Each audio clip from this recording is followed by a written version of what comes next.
So, Jim, if you can put yourself on mute until you want to speak, that'd be much appreciated. Yep, okay. Thank you. And for the fourth time today, I'll start this again. Welcome to this meeting of Inverclyde Council's Education and Communities Committee. This meeting has been held remotely and also in person in order to comply with public health guidelines surrounding social distancing. It will be filmed and recorded for live and subsequent broadcast available through the Council's website. The Council is a data controller under the General Data Protection Regulations and the Data Protection Act 2018. We broadcast and record Council meetings to fulfil our public task obligation to enable members of the public to observe the democratic process. Data collected during the process will be retained in accordance to the Council's published policies available through the Council's website. Members of the Council are remembered that they should follow the Council's established meeting protocols, including the use of the chat facility and their comments made in that chat facility, which are visible to all participants of the meeting, which may include members of the public who have also received invites to this meeting. So with that, I think that will be etched in my mind. Can I welcome you all along, and can I ask Diane for apologies, substitutions, declarations of interest and a roll call again, please? Through you, Convener, we've got apologies from Councillor Robertson, with Councillor Crowther substituting. And we'll now move to a roll call. Can the following members please indicate if they're present at the meeting, either in person or remotely? Provost Brennan. Present remotely. Councillor Clockerty. In the chambers. Councillor Curley.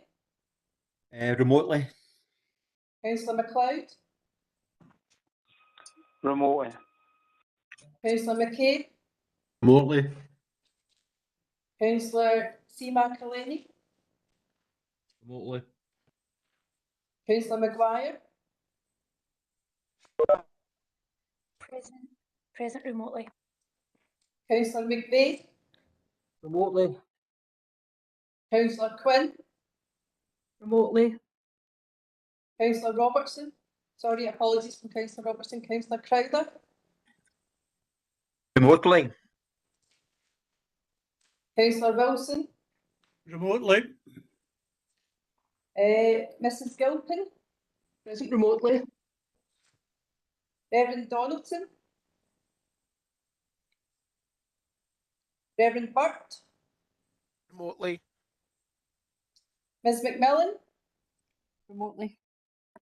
Ms. McEwen. Present remotely. Are there any declarations of interest?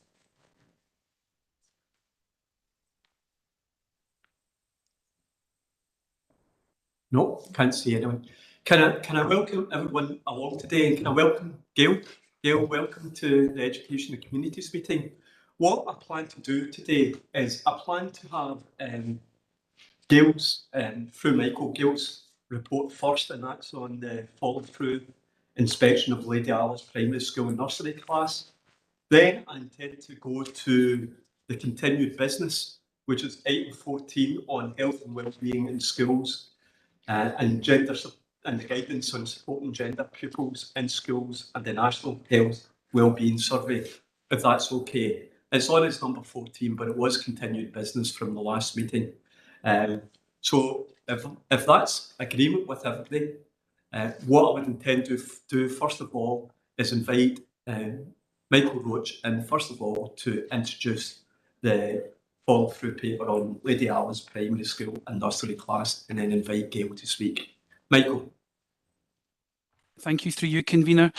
This is a report on the Education Scotland follow-through visit to Lady Alice Primary School, and this links back, as the summary states at 2.1, to an inspection that took place in October 2019. You'll also note from the summary and from a prior report regarding All Saints Primary School that we had at the previous committee that the scrutiny work of the inspectorate has been affected by the pandemic, and as such these follow-through visits took place during the autumn term of this academic year, and as you'll note, the school was visited in November. The visits looked at how the school had adjusted and responded to COVID, and also looked at the recommendations that were left with the school that are noted at 2.3. The background gives further summary about the previous inspection, and at 0.5 you'll note the outcome of the follow-through. We've quoted aspects of the follow-through visit letter that the school received, and the link to the full report was available at 8.1.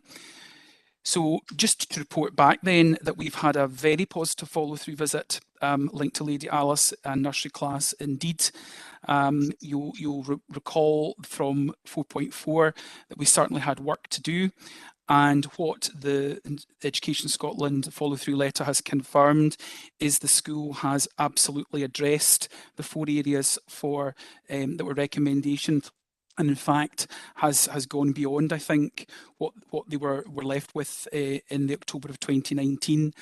And I think the thing I would mention of particular note here is the context through which they have improved the work of the school and nursery class, given that not long after we were hearing about the report, we went into the first of the lockdowns.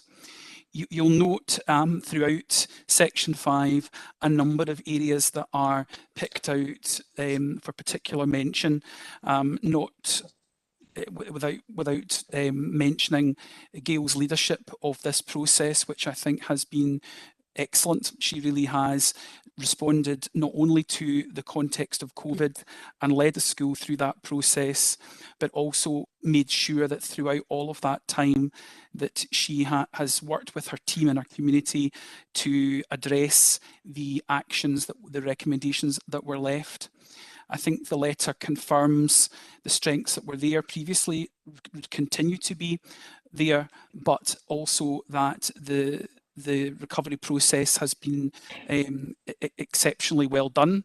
And I think you'll notice that the phrase is good progress, and in some cases very good progress being made against a number of the recommendations.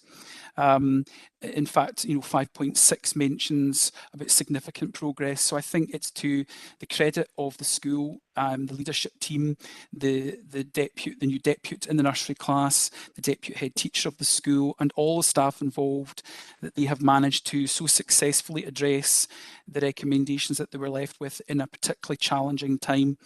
And we also have Alison McClellan in the meeting today, who is the school's education officer, and I'm sure that Gail would join me in praising Alison for the support and challenge that she's given to the school, as well as Linda Wilkie and the early years team, where we now actually have a nursery class that is now being visited by others as a centre of good practice. So obviously it's a very positive story, and I would like to congratulate the school on the outcome and invite Gail to make comment. Hi, Gail.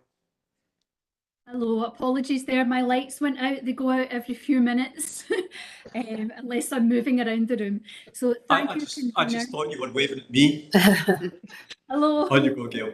So thank you, convener, and thank you, Michael, for introducing our report. So it's almost 2 years since I last attended the Education and Committees meeting, and looking back, I don't think that any of us would have predicted the landscape and the journey that we were about to find ourselves on. So side by side with the demands and the challenges of the COVID-19 pandemic, our school and nursery class has kept a strong and central continuous focus on improvement. Our staff team has remained committed to addressing the improvement areas that were highlighted within our inspection report of 2019. Our nursery staff has evolved throughout the last 2 years. Our senior ICO at the time, Carol, who was part of our original report, she had the challenge of coordinating the progress that was made in the nursery throughout the first lockdown while shielding. 2 of our staff members reduced hours to become job share partners, and new staff were employed in the nursery, and we've benefited hugely from the appointment of our nursery deputy, Leanne McIntosh. Leanne has been integral to invigorating the nursery with her enthusiasm, her passion and her drive, and she's modelled and championed the changes that were much needed in our practice. Together, Leanne and I have developed a very strategic approach which has resulted in a stable and committed team which has a strong vision for continued improvement. A key feature and a key role in our improvement journey was professional learning and development. Our nursery and school have become more outward looking. We established links with Glen Park, making visits to their establishment and engaging in professional dialogue with them between October 2019 and March 2020, when we had to step back a bit from the face-to-face visits. However, staff maximised their time during lockdown periods to support children, but also to ensure that they undertook professional learning experiences which were linked to our action plan. And this led to real improvements in the environment, in the interactions and the experiences for our learners. In particular, you'll see that our report highlights the changes to our outdoor environment, which has been transformed into an exciting and motivating learning environment. And our indoor learning environment has also been enhanced by a range of new resources. It was a real source of pride for our nursery last week when we were able to host a socially distanced visit from colleagues in another nursery and share our improvement journey in creating a literacy and numeracy rich environment. And this recommendation, which came from our education officers, felt like a real endorsement of our progress.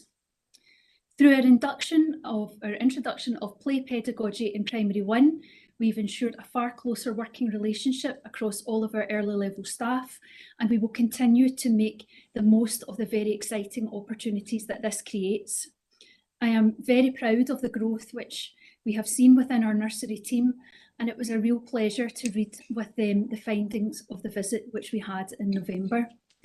Our deputy, Leslie Caldwell, was highlighted within the report as playing a significant role in the implementation and evaluation of updated approaches, systems and policies to ensure improved outcomes for children who require additional support. And I'd like to really acknowledge and thank her for her work in this area, as well as highlighting the very good partnership working that we had with Inverclyde's educational psychology team.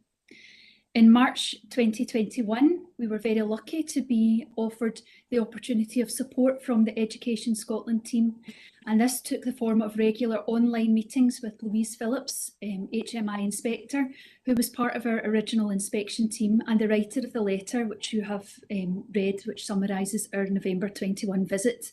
Louise was very encouraging at all stages of our engagement, providing practical advice and signposting us to best practice. Alison McClellan, who attended those meetings with me, and I both found the professional dialogue with Louise moved us along in our thinking and kept us challenged and motivated. Throughout our improvement journey, Lady Alice, we've had expert guidance and support from everyone in the Inverclyde education team, from Ruth outwards. This has given us challenge and direction, which is underpinned always, as you would expect in Inverclyde, by support and encouragement. Throughout the last 2 years, Michael and Alison would meet with us regularly to discuss our progress and benchmark how we were doing against our action plan. And we had regular support from the early years team, as well as a one-day visit where our progress was reviewed. And I would like to thank Michael and Alison and Linda in particular for their guidance over the last 2 years. It really has been invaluable.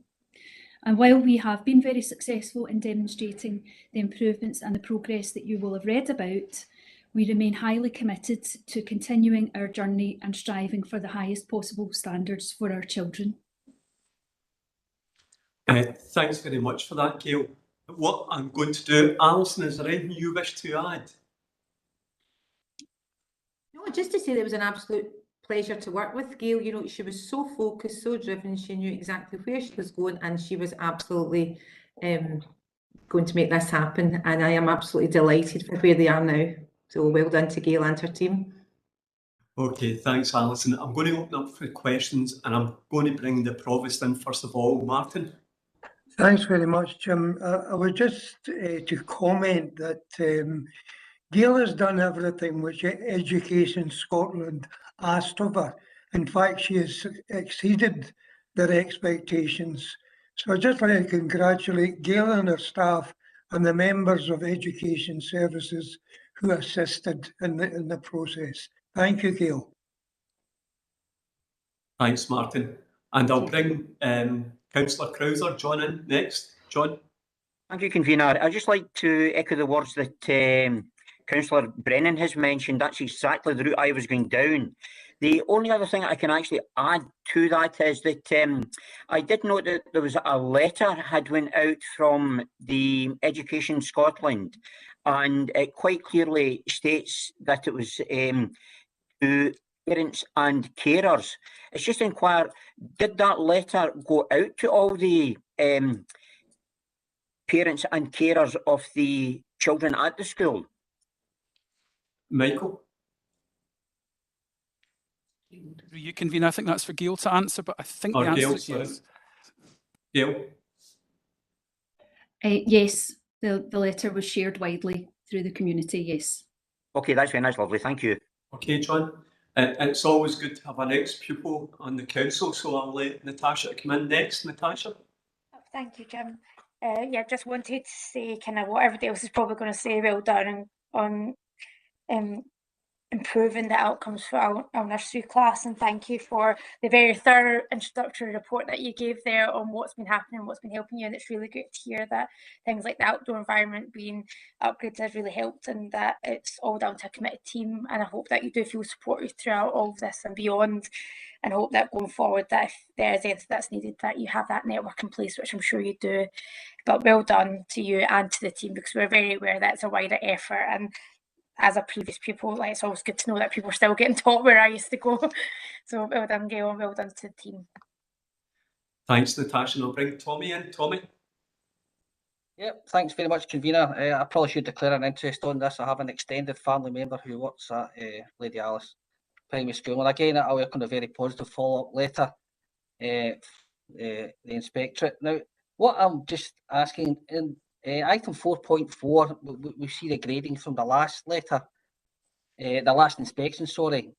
Now, does education go back and regrade these after the follow-up letter, or is that just left as is? Because I was just wondering what these new grades would be if that's the process. But again, I accept that may not be the process. It's just for information, Convener. Tommy, I'll bring Michael in. Michael? So through you, Convener, no, the inspectorate wouldn't regrade the against the QIs. What they would do is, what they've done is report on the progress made, but what the school will do is report, as it does annually in its standards and quality reporting mechanism, and they will evaluate the QIs themselves.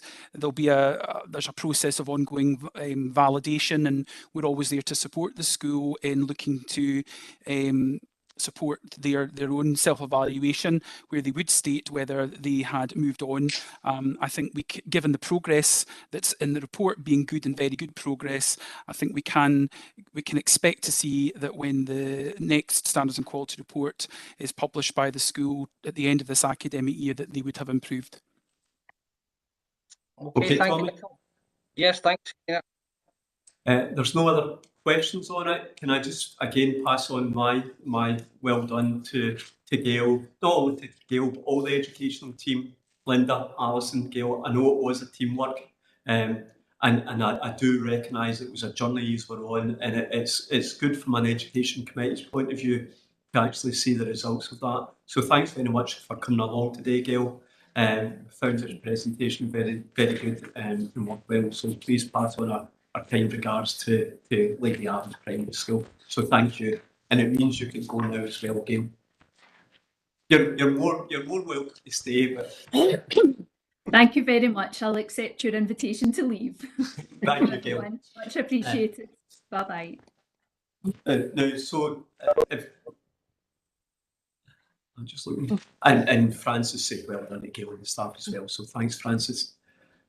Can we go to agenda item number 14? Now, as we know, agenda item number 14 had a long discussion, a long introduction along part of our committee the last time.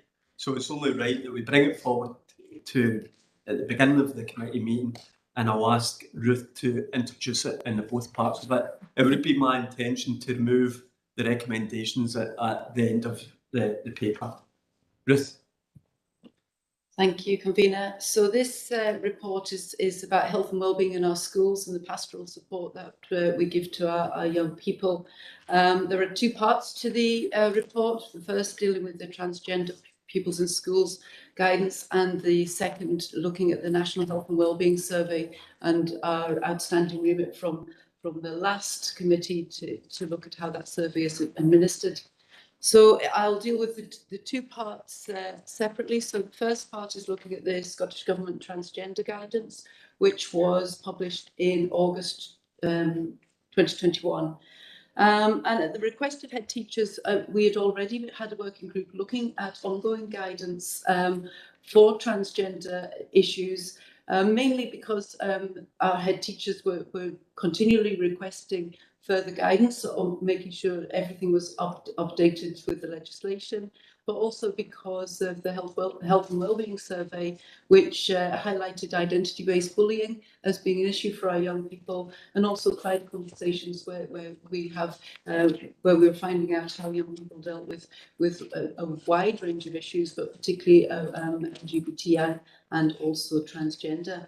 And as a result of that, the working group looked at the Scottish Government guidance and came to the conclusion that the guidance was highlighted best practice. It was more comprehensive than anything we could produce as a council alone, and made the recommendation that the council should use that guidance to support schools. I have to stress that it is guidance. Each incident is unique and context changed, so any guidance remains only that. There's no set rule book. However, we need to ensure that all young people and families are supported with compassion and sensitivity, and also that we meet the legislative requirements as well.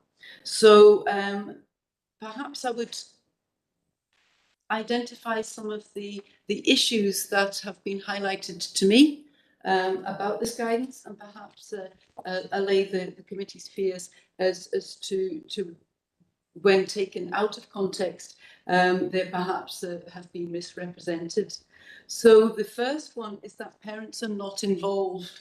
And I've had given to me a statement from the guidance that says it is best to not share information with parents or carers about transgender.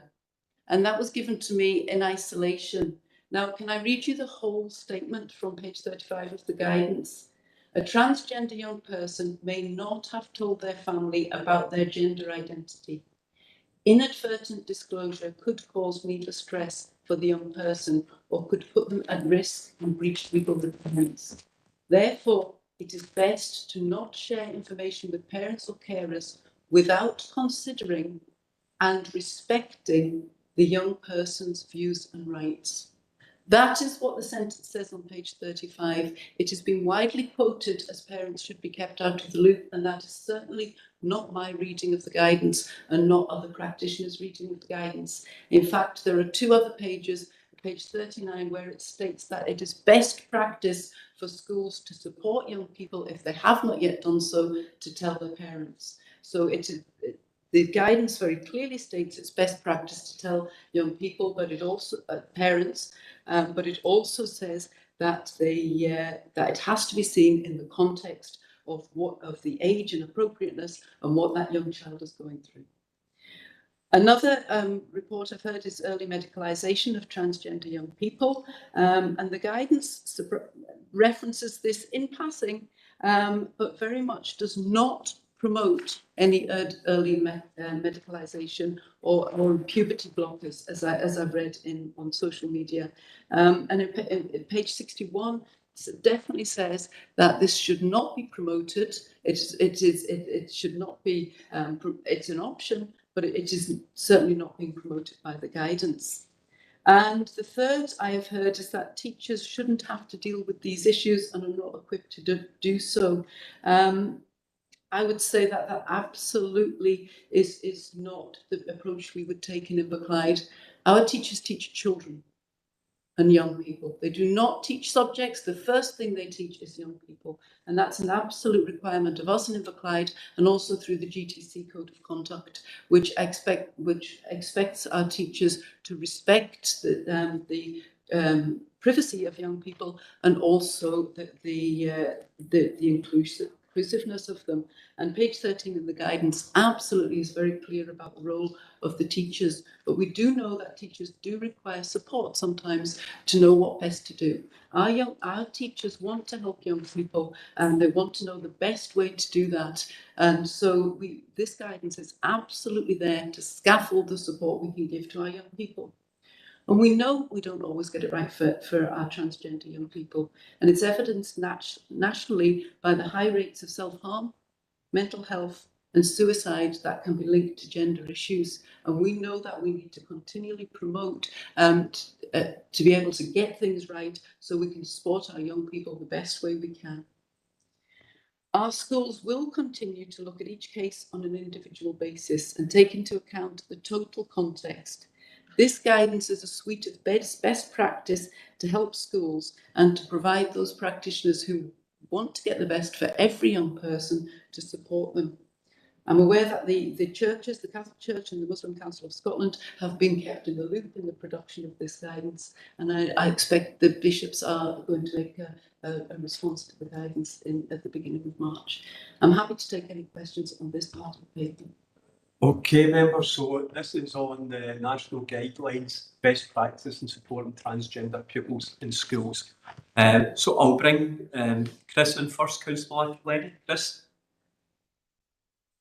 Thanks, convener, and apologies for not making the earlier part of the meeting. You must have been a very good chair because it was finished by the time I tried to get on.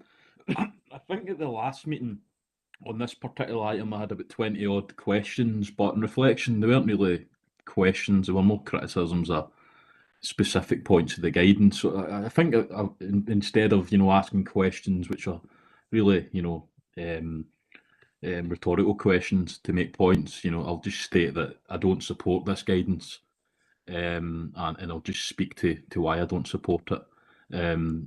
If that's okay with you, convener. I don't agree with the opinions that are have just been expressed there with Miss Binks. For example, the reference to there was just a passing comment about putting kids onto puberty blockers at a young age, so that doesn't really count because it's just a passing comment. I think this guidance isn't fit for purpose. I think the Scottish Government will get themselves into the position they got themselves into 2019 when the previous schools LGBT guidance for schools was deemed unlawful. I think that position is inevitable. I think it is quite disappointing that we've adopted almost a default position of, well, the government's guidance must be correct, so we'll just incorporate it. And again, it's not actually included in the papers for the committee. Obviously the link's there, but you would need to go online and read that on the screen. The guidance is so important, which this is an important issue.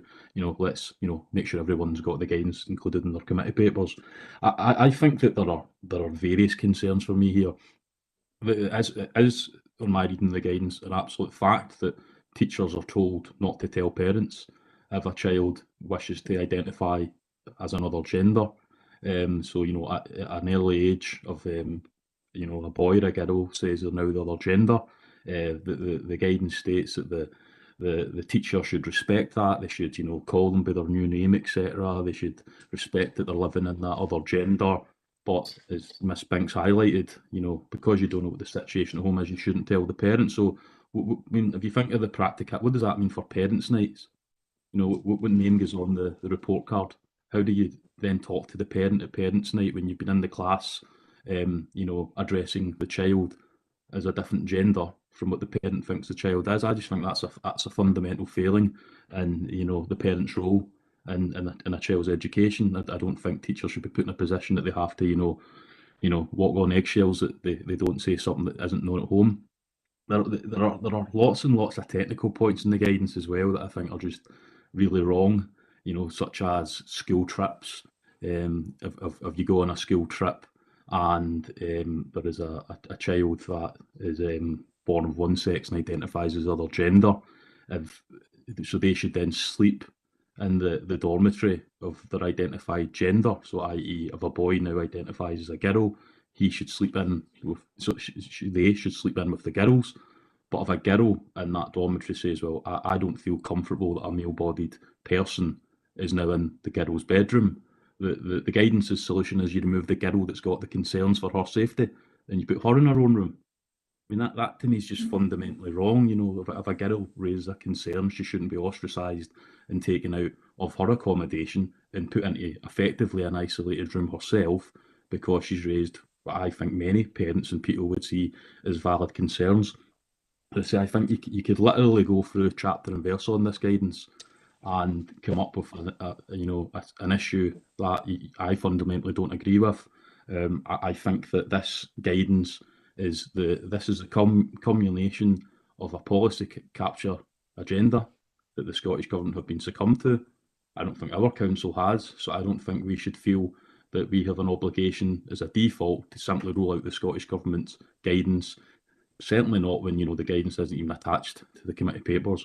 And secondly, because I think fundamentally this is a flawed piece of guidance, utterly, in terms of the protection and the safeguarding of children, the burden it does put on teachers, and that it asks them to build up a position of distrust of parents, and that they have to, almost, decide if they hide, the child's decided that it wants to change its gender, the child, the piece of the guidance actually says the school should, it can't actually, you can't change the records without parental consent in terms of, council's registration service, but, the school should update its, its registers to take account of the different name, different gender, etc. But the parents not be told that.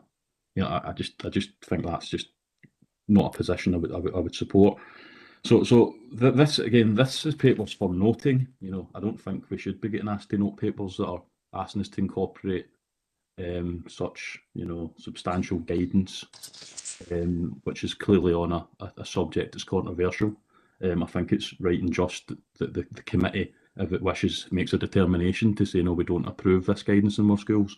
I would certainly like to see a future report coming back setting out different. I know there are many different sets of guidance out there that other councils are discussing, and I don't agree that we should just accept the Scottish Government's guidance as default. And I'd like a future report on this, Chair, setting out what other potential guidances there are in place. And I think we would benefit from so everyone on this committee would benefit from a fuller briefing to actually go through guidance before we just, as a fait accompli, say, oh, we accept guidance, so now be rolled out more schools, even though, we've not actually been cited it unless you've navigated yourself through the website. I think that would be a more prudent approach as opposed to just nodding through a set of guidance, which I certainly wouldn't feel comfortable agreeing, because I don't think it should be in more schools. Okay, thanks, Chris. I've got Anne taking a note of that, because ostensibly it's an amendment to what I'll bring Councillor Wilson in next. David? Yeah, thank you, Convener. I agree pretty well with everything that Councillor McElhenney has said. I first read this report in the autumn, and I was quite appalled by it when I read it. It was ideology over biology. I felt it was totally inappropriate.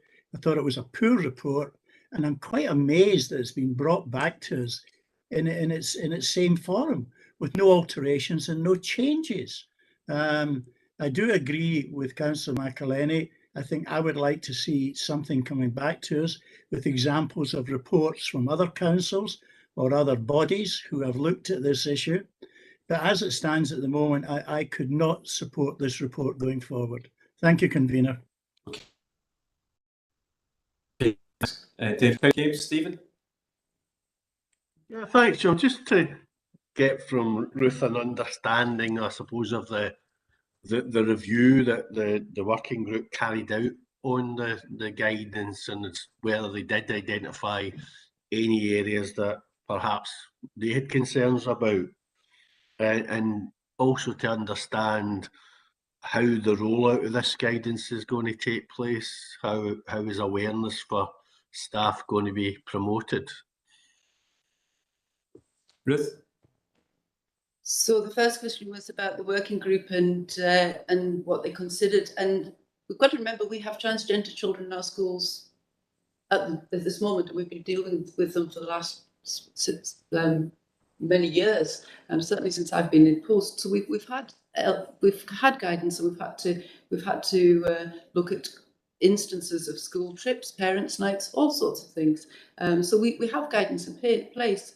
We were continually revising that guidance to make sure we were keeping up with the legislation. What the group felt was the guidance produced good case studies of the types of things schools might want to consider doing in certain situations. It is not a set of hard and fast rules. And the group were very, very strong on the fact that you just can't produce this because circumstances differ as to the age and of the children, and also the child's friends, the circumstances. There are lots of things to take into consideration. So the group looked at their own guidance they were beginning to produce and said, to be honest, this is as comprehensive and as good a set of balanced things to take into consideration as we would be able to give to our teachers and head teachers. I have seen other types of guidance. There are some websites, particularly around parental bodies, who have a list of it. Basically, the ones I've seen tend to be parents lobbying against gender neutral toilets. And it tends to be lists of template letters to write to local authorities. And to be clear about gender neutral toilets, it says actually that that's not something the guidance is expecting. So I think they felt the guidance was balanced. It gave a lot of support to head teachers, but did not create a set of rules. I think they felt that it was, in their opinion, it was the best thing we could do to support the transgender young people who are currently in our schools and who are speaking to us and saying the types of support they would like if they felt it was a comprehensive guide. Thanks, Ruth. Okay, Stephen? Well, Ruth didn't actually answer my second question. And Second question, I forgot that, Councillor McCabe. I've got a third question as well. So the second question is, how are we promoting awareness of this guidance across our schools among the staff, pupils, etc.? And I'll just ask my third one. I suppose my third one is, how does guidance, the status of this guidance compare? I think you described it as rules, but as policy, how does that compare to policy? What's the difference between saying here's a set of guidance that we basically recommend that you adopt versus here's the council's policy? So just to get an understanding of that as well.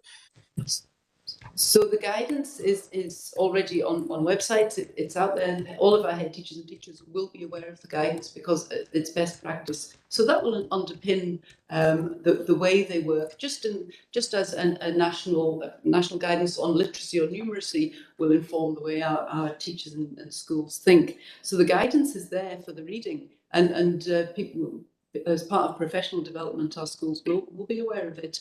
We haven't yet promoted it around our schools centrally, but however, if our schools do require guidance on how to support people, they tend to ring up either our educational psychologists, Michael or myself, to look at specific instances. And so we will talk them through the options and the types of choices they have. The difference between guidance and policy is guidance is best practice, policy is what we expect schools to do. So for instance, if we have our anti-bullying policy, it is saying this is what the standards we expect schools to, the protocols we expect them to follow, whereas guidance is just the what we would deem as best practice. Every circumstance, as I said at the beginning, every circumstance would be different. It would be very, very difficult to write a council-wide policy on what we would do because it would back us into corners that we may not want to follow or may not be appropriate for that young person and their family. Yes, Stephen? Yeah, that's fine, thanks. Can I bring Francis in next? Francis? Thanks, convener. Just a couple of points to make, and just to pick up on what Ruth said. I mean, she's absolutely right that schools have been dealing with these issues, particularly in recent years, and I think they've been dealing with them very sensitively and very professionally, and I think we should have confidence, particularly in the excellent pastoral care that the children get in our schools. The second point I would make, which is something I'm sure everybody is aware of, this is a very, very difficult and sensitive area. And I think there's a lot that we don't know and we're maybe still learning. And I think that's something that we should keep in mind. I mean, I think it's worth clarifying the situation in the Catholic schools. The resources and the advice that are used in the Catholic schools come from the Catholic Education Service, and they've got a comprehensive range of resources that have been issued to the schools, including advice and information for parents. But there's no doubt about it, over the past couple of years, teachers are finding this an increasingly difficult area in the requesting advice and guidance. So in 2020, all of the staff in the Catholic schools were offered a programme of in-service training, and that was actually delivered by Father Michael McMahon, who you probably remember from his time in the Education Committee. And generally speaking, that was, I think, was very well received by the staff. Just to make a couple of points, just to pick up one point that that Ruth made, is that she said that the Bishops' Conference are being kept in the loop, which is they are being kept in the loop now, but they were not consulted before the actual document was drawn up. And you're right that they plan to issue a statement and further advice shortly.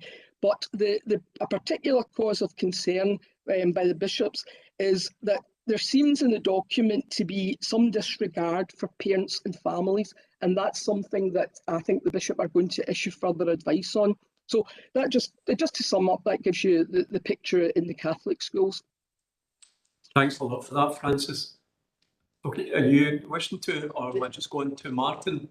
Just to come in on perhaps the point. Yep, okay, yep. So just to be very clear that in Inverclyde schools, we would not expect any disregard for parents and families. So we would expect schools to work alongside parents and families and to support schools, to support young people to do that in the best way possible. Yeah, Ruth, can I just say, absolutely, this is no criticism of Inverclyde or Inverclyde Education Services.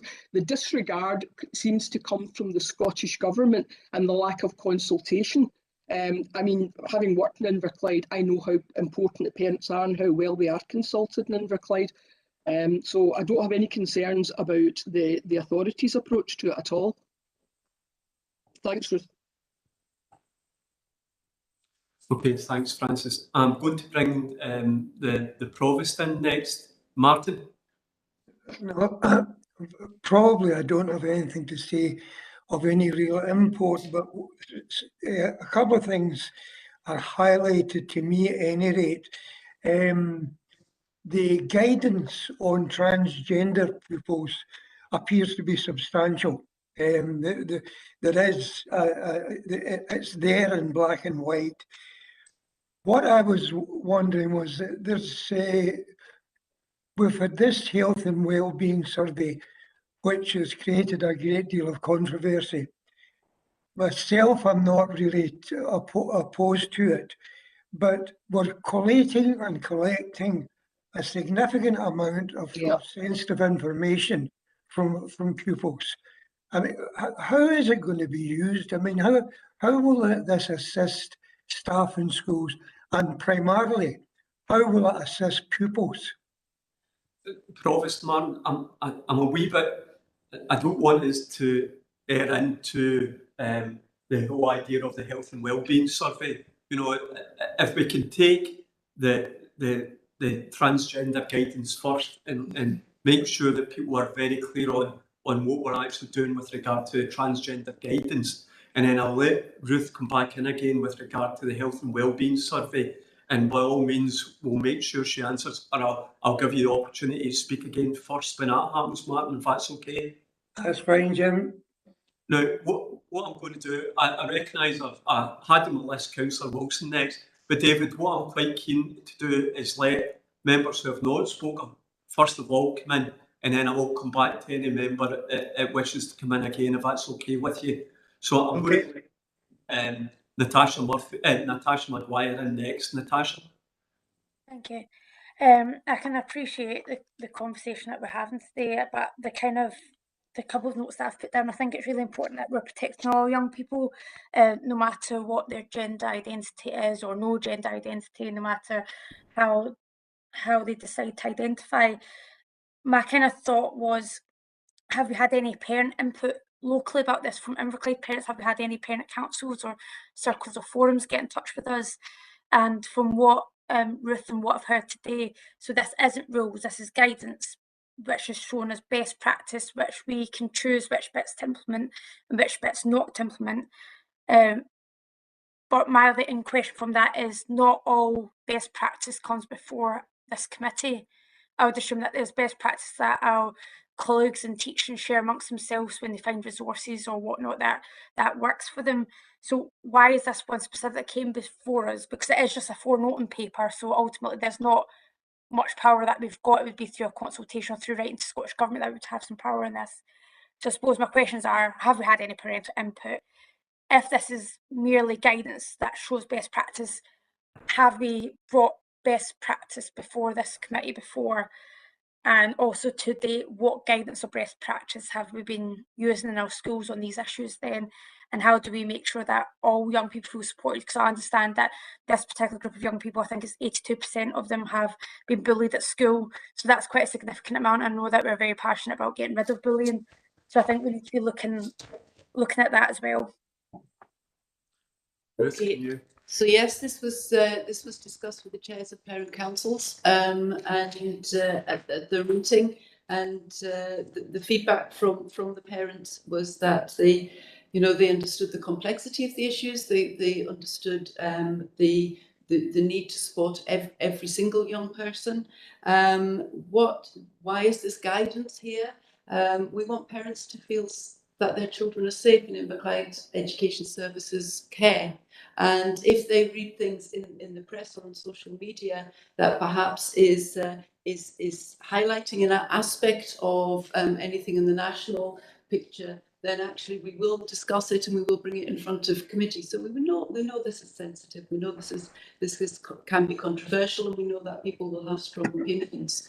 What we want to come away from, and the parents on the committee were absolutely in agreement with this, was the headlines in the press, and that being sold as the totality of the story without being given a chance to look at the underpinning ideas and rationale behind that. So yes, it has been shared with the parents. The reason it's here and why it was shared with the parents, again, as you say, we don't necessarily, actually we do share literacy and numeracy guidance with the parents, but we don't always take every bit of guidance to the parents. But if we think that there's something that they will be concerned about or where they may have worries, then we want to allay those fears and say, look, we have given this absolutely due consideration, and here's our response and how we will take forward this national guidance in Inverclyde.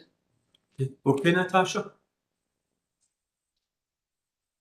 Yeah, I think that's okay. Sorry, I was trying to unmute there. It Right. doesn't want to. I think that covered most of what I'd asked. Yes, it was basically like it is guidance and it's best practice, and I wouldn't be surprised if our schools were using something similar, and it would be interesting to maybe get access to some of the sources that other people have mentioned here today, just because I do think teachers share best practice amongst themselves, as would be expected through their pedagogy. So yeah, thanks Ruth. Thanks Chair as well.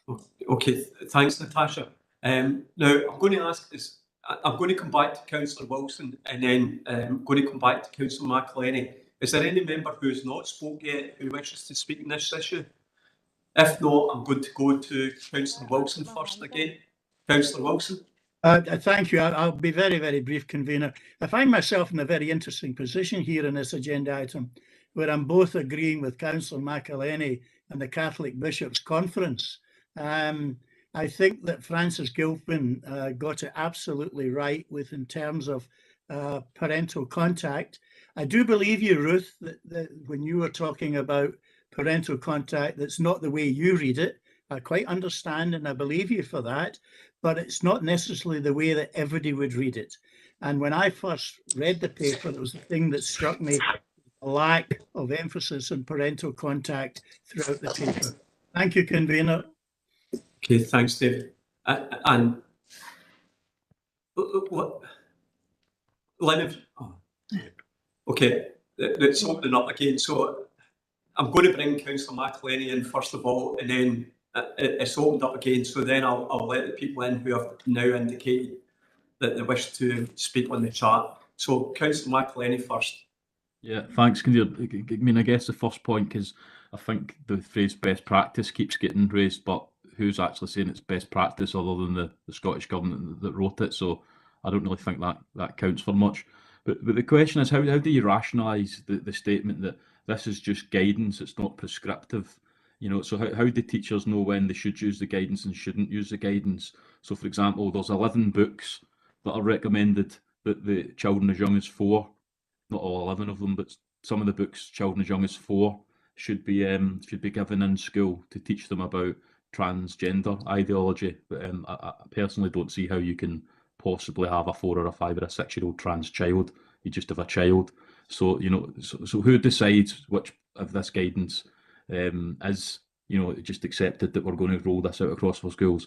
Who would decide which guidance should be applicable and which shouldn't? What happens if we have a teacher in one school that thinks it's acceptable to be distributing the videos and the books that's recommended in the guidance, but a teacher in another school that says, well, I don't think that's appropriate?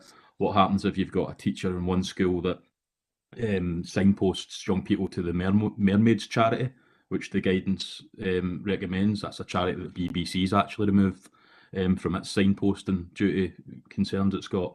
So what happens if one teacher wants to signpost there, but in another school another doesn't? You know, I don't see how we can have a set of guidance that basically we roll out the guidance, but then say to teachers, but feel free to cherry pick and roll out the bits of the guidance that you think are personally applicable. I don't see how that can just work in practice.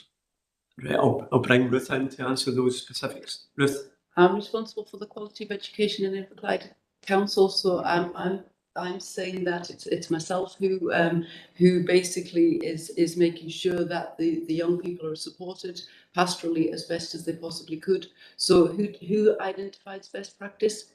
I do. So it's looking for, and that disseminates through the team and to the head teachers as well.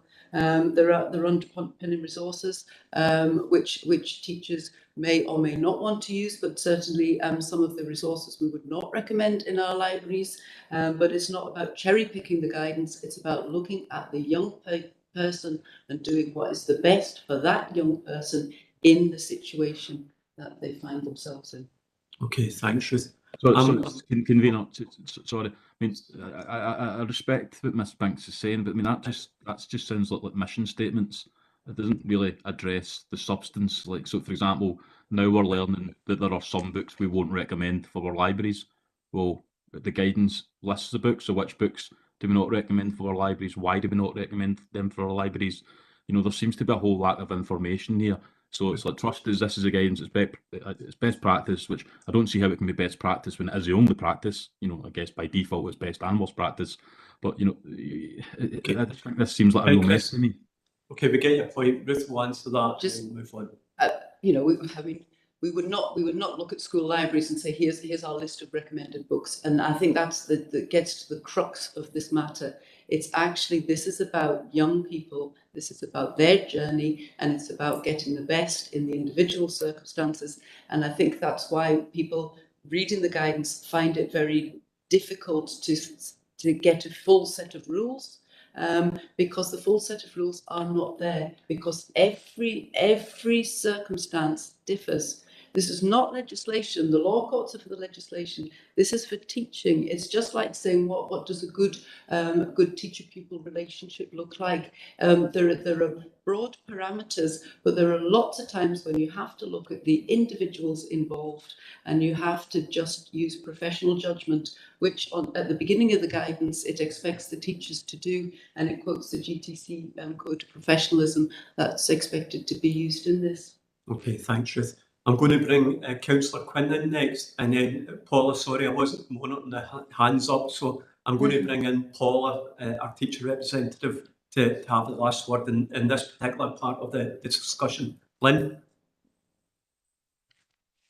Yeah, thanks. Thanks for the discussion today. I think it is one of those that it's had lots of press, with the transgender issue, and and I think unfortunately we've kind of seen the kind of two ends, and and I'd really like to hear the sort of middle ground, because most of society are kind of in the middle. So I read the guidance in detail. I've got sitting here, I've got a number of hats. I've got elected member, I've got a parent of a child in a Catholic school, I've got children, clearly, and their rights. So I'm trying to balance all these things, which is quite difficult. So there's kind of good bits of there's parts in that I kind of celebrated that they were in there, because we do have transgender, and can I just say it's children. We have transgender children in our schools already. And actually, when I had this conversation with my three, well, I can't call one a child now because she's now just turned an adult, they seem to think, what's all the big fuss about? Because they seem to be really accepting, and the guidance to them seem to make lots of sense. They have the issue of gender doesn't seem to be a big thing. It's a thing they talk about quite frequently. Yeah, so I'm just trying to, talking about parents' rights and all the rest of it. So I've kind of went right down to the bottom of the line, and by speaking to my own children and about how they're facing, bullying potentially for being transgender, or the interesting part in the guidance was about gender non-conforming. And as a feminist, I really celebrated that part about, because I have a daughter, she'll probably kill me for mentioning it, but who isn't gender conforming. She plays sport, she does not dress like society tells her to dress, she doesn't wear her hair the way society tells her to wear it, and she gets bullied every day in school. There are words that she has learned since her first year in school that she shouldn't have heard. So when I seen that bit about, gender stereotyping and stuff, that was good to me and music to my ears, and probably hopefully will make her life easily. And also to the teacher that has to deal with that bullying. If I was in that profession, I'd be saying, I need some guidance here because it's new to me. And having a guidance can't be, why should we question guidance from another profession? So I can hear the things about a parent and being concerned. I'm maybe in a youth position. I don't share those concerns, but I totally respect other parents that have concerns. So I do think communication to parents needs to be included. But probably the point I'm going to make is about pupils and their rights. So the question that I've got is, under UNCR children's rights, I think it's Article 8 about your right to an identity. How, that's going to be, if we ever reach that point, enshrined in law. So does this guidance help with that in terms of, how that children's rights in school is paramount? Does this guidance help with that? So that's probably my question, because I think we should be focusing on the kids, their rights and their right to their identity. Thanks. In answer to your question, Councillor Quinn, there's two of the there's a few of the UNCRC rights that are particularly relevant for this, but all young people have the right to an identity and for this to be respected, and the other, all young people have the right to a private life. So that's the one that is underpinned. Also, all young people should be protected from discrimination, harm and abuse. All young people should be involved in all decisions affecting them, understand any action which is taken and why, and be at the centre of any decision making. And all young people have the right to an education and to participate in the broader life of their school. So that's the underlying UNCRC principles for this, and this guidance will help with deliver on those. Yeah, so just to say that, I think I'm not talking about anyone else, everyone else is entitled to their opinion, but me as an elected member and me as a parent doesn't have the right to remove my child's rights. My child has a rights in their own, and I think it's important to remember that.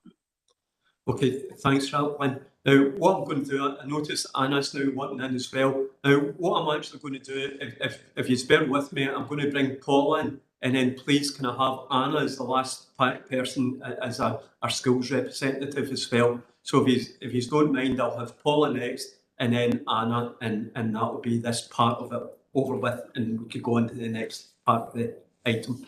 Paula. Thanks, Tim. Sorry for grumbling. I've got a very sore throat. I've put my hand up and down through the course of this debate because some people have asked questions and I've put my hand up and then other folk have answered. So I might be repeating some of this. I think it's important. The guidance at the very beginning says that it's all about being age and stage appropriate, and that's what our teachers do all the time. No matter what they're teaching, no matter which issues they're addressing, they know their young people. They will use different resources across a school, across an authority, but that's because there are different teaching styles. It's because they know their young people and they know what will work with our young people. This guidance sits within our positive relationships policy that staff are using all the time. Transgender bullying is mentioned specifically in our anti-bullying policies that our staff are using all the time. It's good practice in supporting our young people, no matter what those issues are. It's taking every young person and dealing with them as an individual in their own right. Absolutely, I welcome the acknowledgement that there might be some staff training needed, there might be some staff awareness needing covered, but staff don't work in isolation in our schools. They work as part of teams. They have support there from their management team, they have support there from their colleagues, from the education team, from education psychology services, from professional associations, from the third sector. There is always support there for teachers if they need it and they know to ask for it.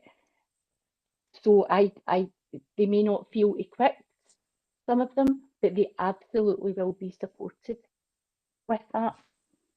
I think that's my whole wee list. Thanks, convener. Thanks, Paula. Can I bring Anna in as well from the school council's point of view? Anna? Thanks, convener. Echoing some of the comments from Councillor Quinn and from Paula, our schools are doing this already all the time. We have a diversity week within a primary school where it's age and stage appropriate. That is how we eliminate bullying on different aspects of a person's character or characteristics. So it's very important that we actually tackle this, and I think giving guidance, whether it be good, bad or indifferent, gives a frame of reference to work within and takes away from headlines, and communicating that out to parents absolutely gives them an understanding of how schools are tackling this. And it will evolve over time, guidance always does. It's not fixed at a point in time, but taking away from some of the drama that you get in some of the headlines and actually looking what our schools are doing in terms of practice and communicating that, there will still be people that are concerned and they can absolutely go to their schools and ask what the school are doing. But I think it takes away some of the sensationalism. And if we're approaching it age and stage appropriate, which I know our schools do, then we are taking steps forward. This is about progress, not about sensationalism. Okay, thanks for that, Anna. What I'm going to do now, this is the first part of that paper. What I'm going to do now is park that and that's recommendation number 1 and go on to the wellbeing survey. And I'm going to ask Ruth to present that as well. And hopefully we can see that's a better way to do this conversation. So Ruth, can I ask you to present that and the changes? Obviously, we had a really good discussion at the last committee meeting on that. Members come up with some suggestions. Ruth has taken them suggestions away with her, and that's why the paper is back today. So Ruth, I'll let you introduce the paper. So this is the Health and Wellbeing Survey, and at the end of the last committee meeting, I was tasked with looking at the possibility of creating 2 versions of the survey, one which would include the questions on sexual health and the other which would not contain the questions on sexual health, and for pupils and parents to be given the choice, and also to see if the Scottish candidate number could be removed from the survey. So we have gone away, we've worked on it, and Alison McClellan's on the call. She's done a lot of work with partner authorities, and hopefully we've come to a very good solution. So the solution for the Health and Wellbeing Survey in Inverclyde is that the Scottish candidate number will be removed from all surveys for all young people. That there will be an opt-in for permission to complete the survey rather than the current opt-out.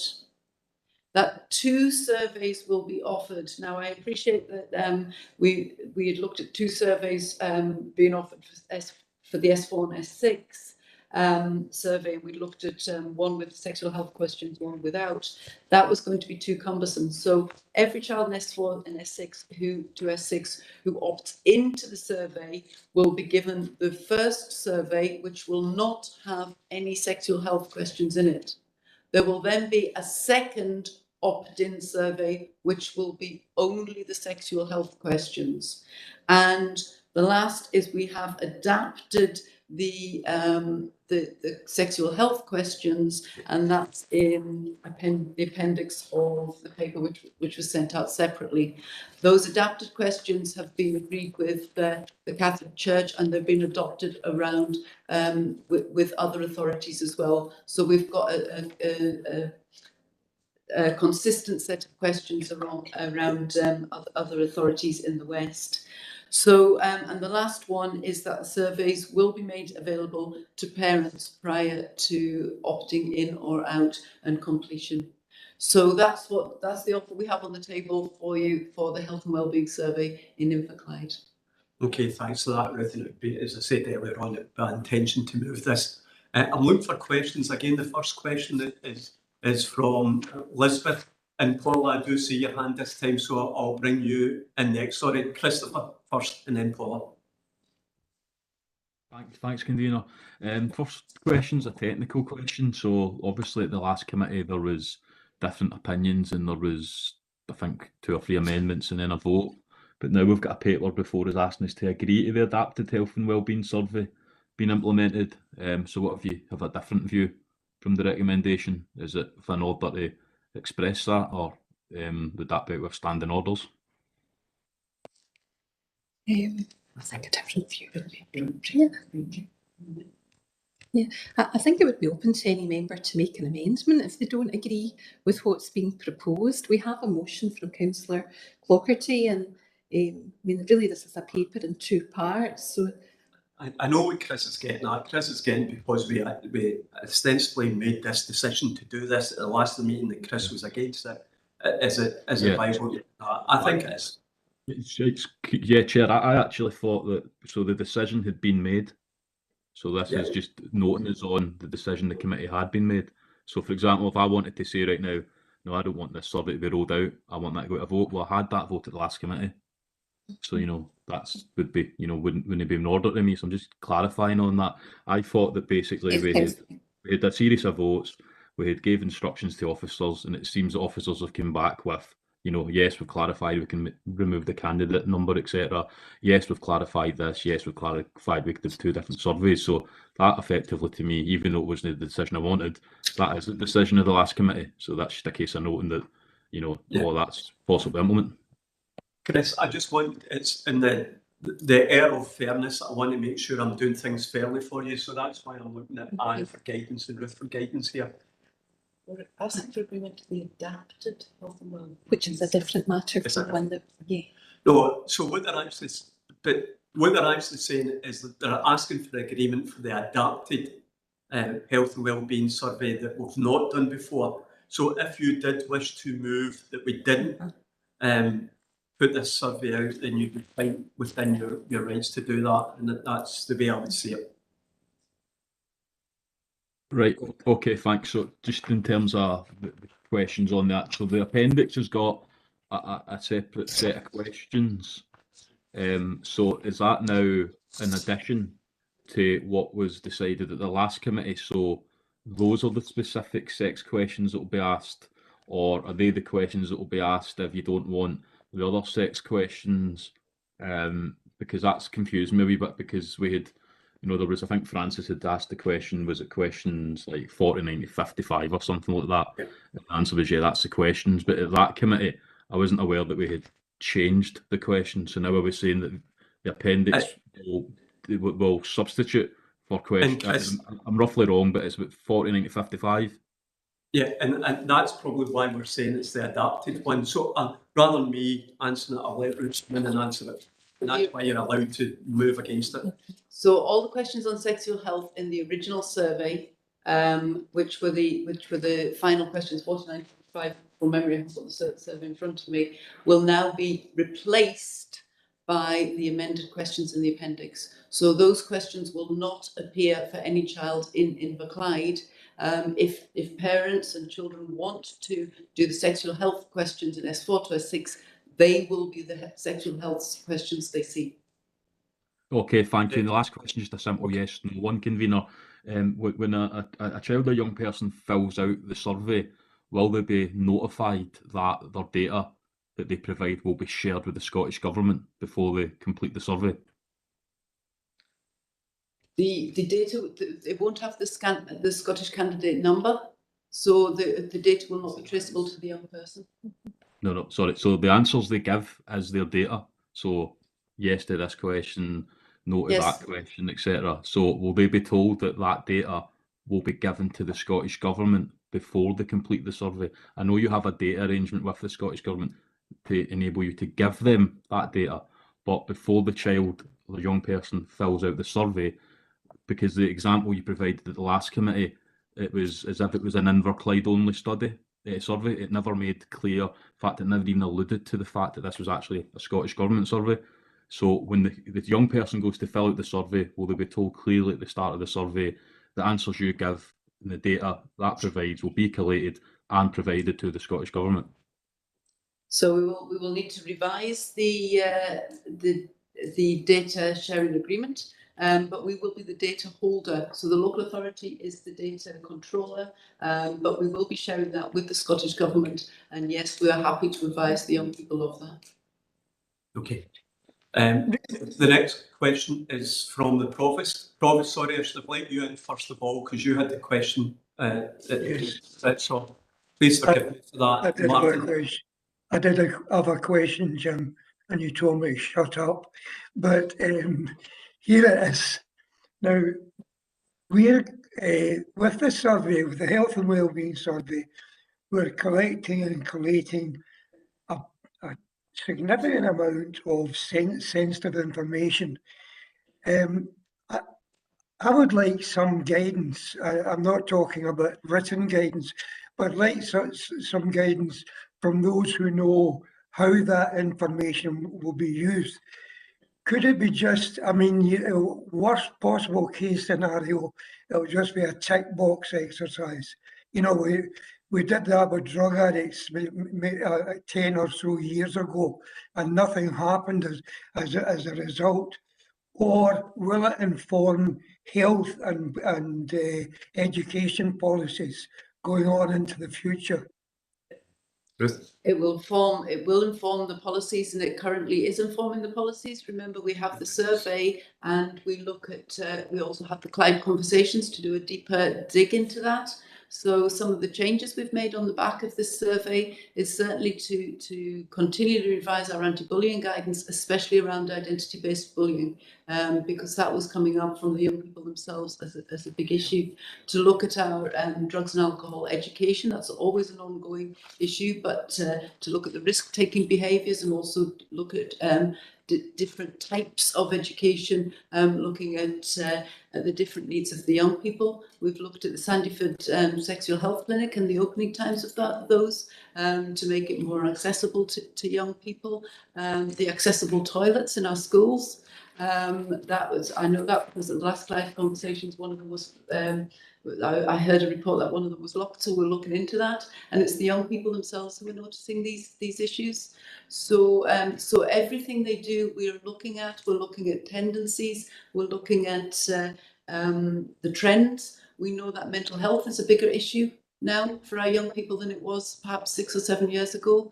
When we know that young people are doing less exercise. We know young people who tend to spend more time on devices. will tend to be look more at risk-taking behaviour. So it's looking at getting that balance, certainly for the young people in their hobbies, and trying to look at the different types of ways we can get them active. So there are I can reel off lots and lots of information we use to identify the curriculum we provide. Alison McClellan's on the call. She takes the information we give her. She then looks at what our health and wellbeing looks like. It gets handed over to our health and wellbeing champions, one of which is in each school. And then Alison works with those champions to make sure that we're absolutely listening to the information the young people are giving us to give them the best possible provision. I don't know if Alison wants to come in on the back of that and say some of the work you're doing around the health and wellbeing curriculum. Another point I was going to add, Ruth, was once we get this data set as well, it's we can also use from previous survey as best we can. I know it was a different survey, but as best we can, looking at comparisons, and then not just saying what we're not doing well, but also what is working well, what is working in Inverclyde. What are our young people saying, reporting back to us, and also what's not working so well. And again, it's just saying that's what we are then saying in terms of the curriculum. What have we really got to home in on? What have we got to focus on? Again, yeah, absolute mental health, which we all know has been is still a real ongoing concern, especially what we've come through. Is our focus? That's our key focus for our health and wellbeing coordinators, alongside work around alcohol and drugs, and I'm part of the Alcohol and Drugs Partnership as well.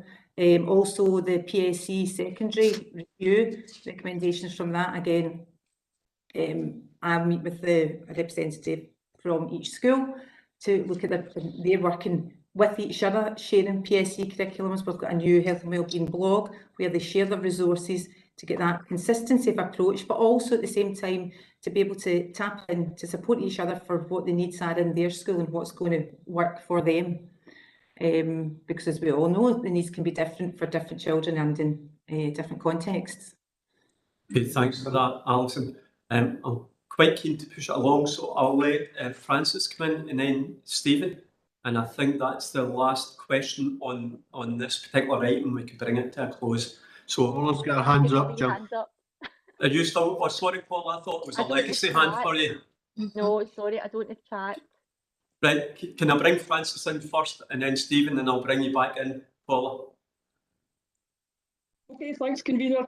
I think the position that we've got to now is a compromise position, and I think as a result of a really good consultation process, including working across the authorities, I think that that's been very helpful.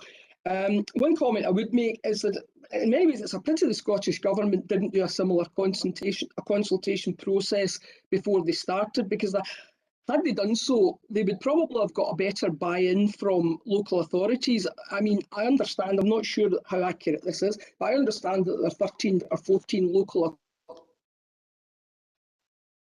authorities. I think that raises the question of how valid it is as a national survey. If I could just make a comment on the revised questions, they certainly, in our view, were an improvement on the original, but I think it would be still worth highlighting that question 1 is still pretty intrusive, and that comes to the kind of broader aspect of this. In some ways, the controversy over the sexual health questions has really directed attention away from the fact that the whole survey is pretty intrusive. Councillor Brennan's made the point about gathering information, but it's the extent of the information, the totality of the information, and the intrusiveness of it, and maybe there's a need for some kind of national debate about the extent to which the state can intrude in the life of our young people. But again, I accept that that's something for the Scottish Government, and that's certainly not maybe for Inverclyde. But just one quick question. Can we be sure that information from individual schools will not in any way get into the public domain? I know we're anonymising the information for the young people, which is good, but can we take it that information from individual schools will not get into the public domain? For example, journalists, etc. Ruth? Yes, and any survey results, of course, can be subject to FOIs. So we've asked that the schools are not identified in the survey. We're looking towards possibly putting in areas, because it actually would be nice to know different areas within Inverclyde, but the schools will not be identified. That was our request to the Scottish Government. Thanks, Ruth. Thank you. I'll bring Stephen in. Stephen? Yeah, Convener, I don't have any difficulties with the revised questions in the appendix, but I suppose I need to clarify my understanding of what was agreed at the last committee, because there was a number of motions and stroke amendments put forward, and certainly I made a motion which was defeated. But my understanding of the successful motion at the last meeting is that the sex questions that would be included in the survey would be as set out in the Scottish Government's paper. Now, if I've got that correct, then to change to these revised questions, I believe would require a suspension of standing orders. So I just wanted clarification on that point. Ruth? My understanding is that no decision was made on proceeding with the survey, that further information was requested, and that there was the possibility of creating two versions of the survey, but also if the Scottish candidate number could be removed from the survey. I don't recall any decision being made on the survey being taken forward in any format, and that it was a further report was to be brought back on it. And I'll ask Anne. Through you, Convener. Yes, that's certainly my understanding. Mrs Sweeney has helpfully provided me with a copy of the decision, and it was decided the decision was that it would be remitted to officers to submit a report to the next meeting of the committee, providing an update on the national guidance on supporting transgender pupils, and separately the officers be instructed to ascertain the possibility of creating two versions of the survey, one of which would include questions on sexual health and the other which will not contain questions on sexual health, and that pupils and parents will thereafter be given the choice as to which survey they complete, and be if the Scottish candidate number can be removed from the survey. But it was clear that officers would be making inquiries regarding these matters with a view to bringing a report back. Okay, thanks, Anne. Thanks, Ruth. I think that clarifies it. Okay, Stephen. Yeah, I think that's helpful. But I do believe that the intention of the mover of the successful motion at the meeting was that it would be the original questions. But I'm content if that's how it's minuted, that we can proceed on that basis. Thank you. I'll let Paul in. Paul, one last question or a last comment from yourself. Thank you. It's just a quick question, given we're doing this off of the back of the transgender guidance. And there's been consultation, so I'm assuming that this was discussed. But the terms boyfriend and girlfriend are gender specific. And I wondered if that was a decision and what the rationale was for that, and why non-gender specific terms weren't used. Thanks. Ruth?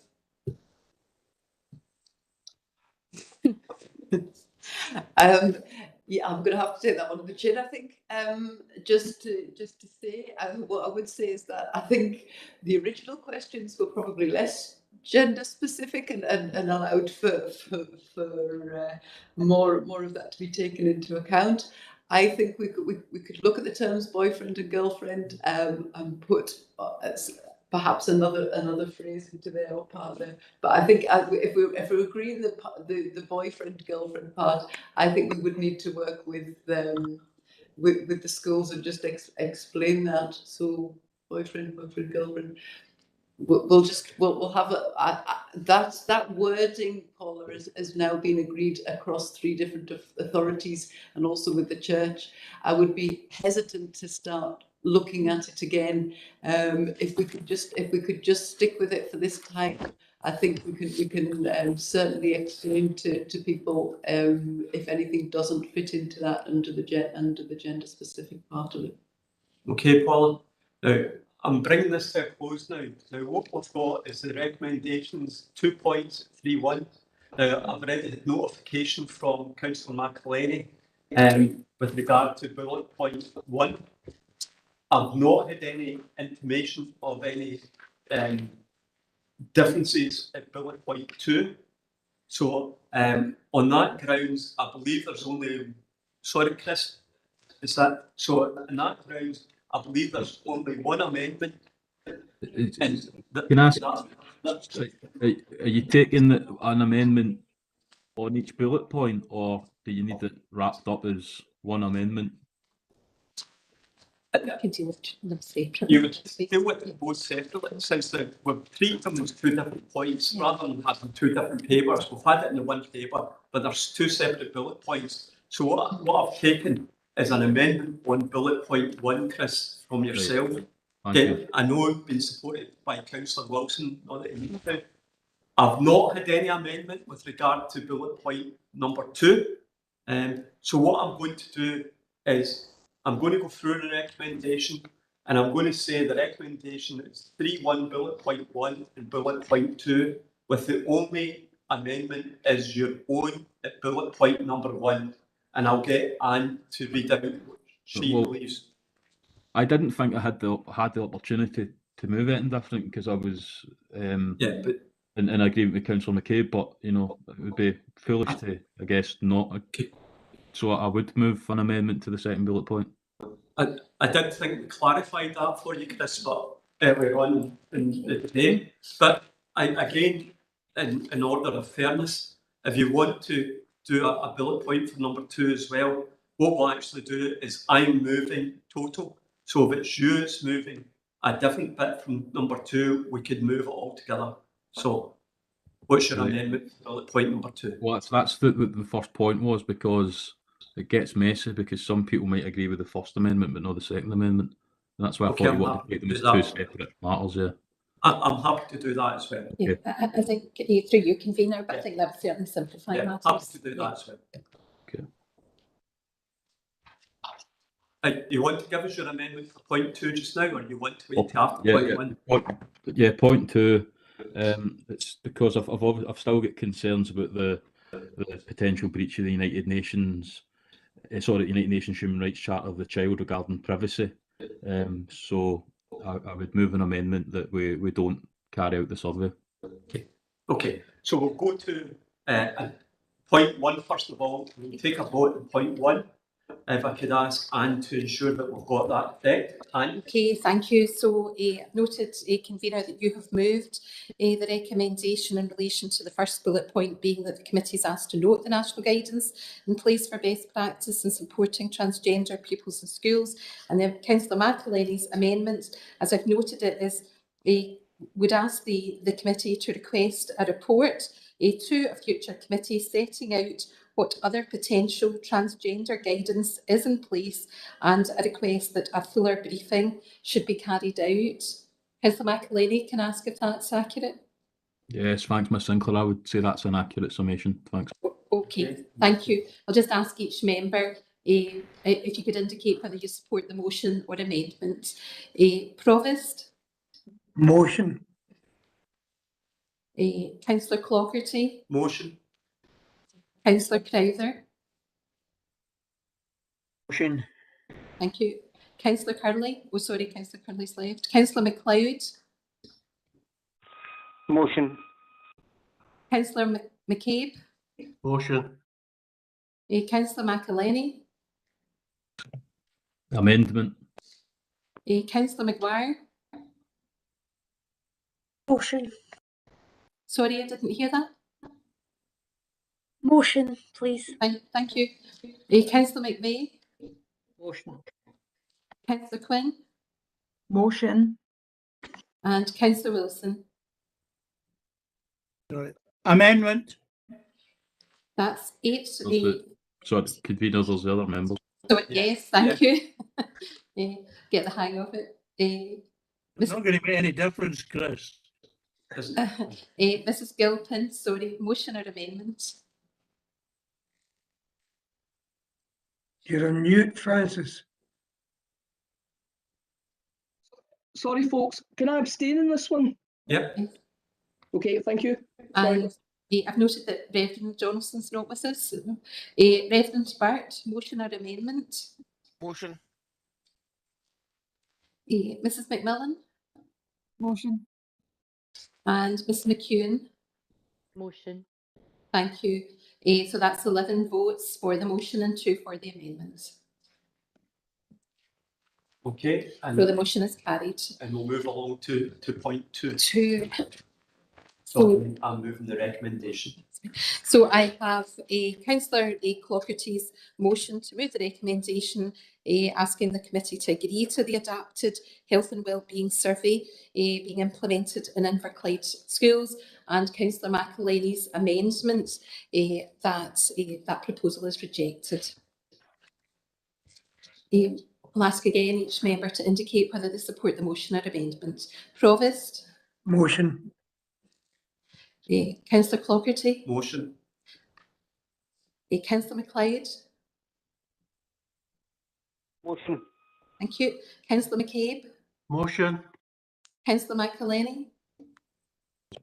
Amendment. Councillor Maguire? Motion. Councillor McVeigh? Motion. Councillor Quinn? Motion. Councillor Crowther? Motion. And Councillor Wilson? Amendment. Thank you. Mrs Gilpin? Motion. Reverend Burt? Motion, sorry. Thank you. Mrs McMillan? Motion. And Mrs McEwen? Motion. Sorry, was that motion? Yes, motion. Thank you. So that's 12 votes for the motion and 2 for the amendment. So the motion is carried. Okay. Can I just thank members very much for that debate and the way that debate was conducted. I do think it was a credit the way we deal with council work and like. So can I just thank you very much for that. It was appreciated. And can we move along to agenda item number 8, which is the Education Revenue and Capital Budget Report.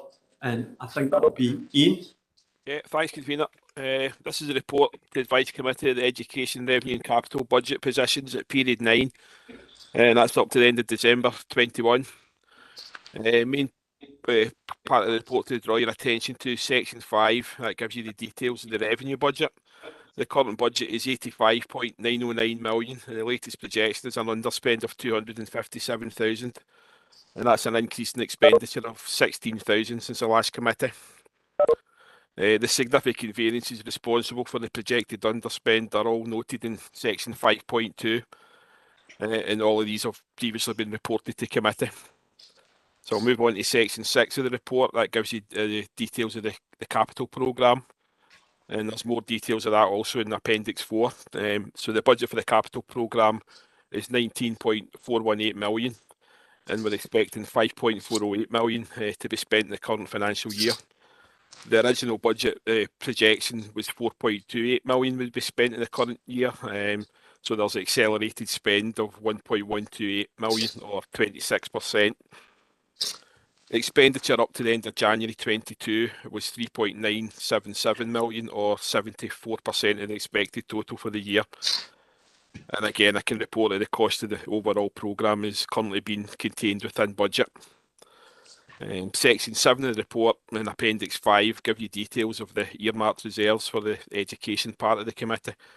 So the total earmarked reserves for 21-22 are 4.016 million, and we're expecting 1.931 million to be spent in the current year. The expenditure up to the end of period 9 is 1.016 million, or 52% of the total for the year. Spent to date per the original budget profile was expected to be 1.112 million, and that's resulting in slippage of 106,000, or 10%. I'm not requesting any variance this cycle, so the committee are asked to note the current projected underspend of 257,000 for the revenue budget, and also note the financial position of the capital programme, and I'm happy to take any questions. Thank you, Ian. The first question's from Councillor McElhenney. Chris? Thanks, Convener. Thanks very much, Ian, for a very good report, as always. If I draw your attention to page 36, under the heading SPT school buses. So obviously, we'll all be aware with the challenges that the world, but certainly the UK, is facing with heating and energy costs at the moment. So I do have a concern, because I think that the latest wholesale supply cost for bus fuel is about 155 pence a litre, meaning that coach companies are paying 180 pence a litre, which is the reason why, you know, if you keep an eye on it, you'll notice for the first time in many years you've got, you know, 50-seat coaches and petrol station forecourts, because it's cheaper for them to fill up in there, but nonetheless they're still paying, you know, that price. So you know, if I can't afford to fill up my car, you know, I just need to live without it. But if we're in a situation that we're bus providers, because when the tenders were awarded, there's been a significant change in position in terms of fuel costs. So it's a much different situation of where coach providers, you know, start going under because they simply can't make ends meet because of the fuel costs. And then obviously we've got the situation that we don't have any means to get children to school. So I'm just wondering if there's any scope to look at the £65,000 underspend to see if we can put in place any support to our companies that do our SPT contracts, because I think that, you know, we could bury our heads in the sand, but it looks to me that, you know, if there's not a bit of a budge within the next 4 to 6 weeks, we could see a lot of coach companies going under, and then we're left with the situation that we don't have anyone, you know, to come in as a supplier of last resort to take our kids to school. Ian, can you answer that? Yeah, through you, Convener. Firstly, I'll point out we don't actually directly pay the bus companies ourselves. The payments are made by SPT, and we pay SPT on a quarterly basis for the value of the contract. So the projection that I've got there is based on the Q3 information that's came from SPT. So they've not added anything in for fuel inflation at this point in time. And obviously the contracts will, a section of the contracts go to tender every year, so I would expect at that point the bus company would then be saying this is how much it's going to cost for the contract. But I don't think I'm aware of any way of what's setting this other than when we set aside an earmarked reserve if that was in order. But those costs at the moment are not reflected in what we're seeing from SPT. Tony, do you want to comment? Yeah, only that I've not had any notification from SPT around concerns about any particular providers at this point. But obviously we will keep an eye on it for this year. But yeah, could expect whenever we go out to contract for next year that prices may go up. So yeah, I'll just keep an eye on it. But I've certainly not had any indication from any providers that they're struggling at this point. Thanks, Convener, and to the officers for their answers. Could I request or move then that £65,000 underspend is earmarked as a reserve for a fuel contingency for our transport providers? Obviously, if it's not required, then it wouldn't be utilised. But I think it would be prudent to set, seeing as it's an underspend and an earmarked budget anyway, I think it would be prudent to set that money aside. Because I do think that is the situation is going to be in the coming 4 to 6 to 8 weeks with the cost of fuel, buses, taxes, everything. So I think it would be prudent if we agree to set that £65,000 aside as a fuel contingency fund, and then obviously we would ask officers to engage with the companies that carry, particularly local ones, but engage with the companies that carry out our contracts to just get a better understanding of the lay of the land, and we'll obviously have that pot there if required. I don't think that's normally, because normally what we do is then going for environment if there's something amiss on the budgets. I'll let Ian come back in, and then maybe Ruth, corporate director, can comment as well. Yes, through you, Convener. I think the proper procedure would be to refer the matter to the Policy and Resources Committee, because it's ultimately them it would decide if a budget can be earmarked. So certainly this committee could ask for that to be referred to P&R. Okay. Ruth, have you got any comment on it? It can be asked to be referred to P&R. What I would say is that the contracts are in place. We as Ian says, you know, if we want to earmark something for another purpose, that we would have to just put that to P&R. Okay. Thanks. Yeah, that's fine. Thanks. I'm happy for that to be referred to P&R convener. Are you moving that, Chris? Yes. Okay. Okay, I'm looking to see if anybody's got any. Mary, I can see that you're wishing to come in here. Mary McCabe. Mary.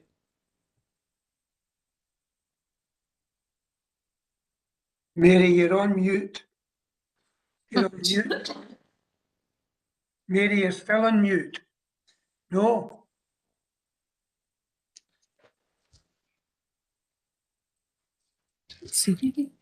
Hello. Can you hear me? Yeah. Yes. Sorry about that. Through you, convener, I think we need to wait till the Q4 position was known before we look to earmark anything. But in terms of the procedure next year, if there was an increase in costs, we'd probably look to the inflation contingency in the first instance. So I'm not sure that earmarking it would, I mean, the underspend will go to general reserves anyway, so that'll be there, it'll be available. Okay, thanks for that. Chris, does that give you the assurance that it would either go into inflation contingency or it would be splitting up at Q4? Yeah, well,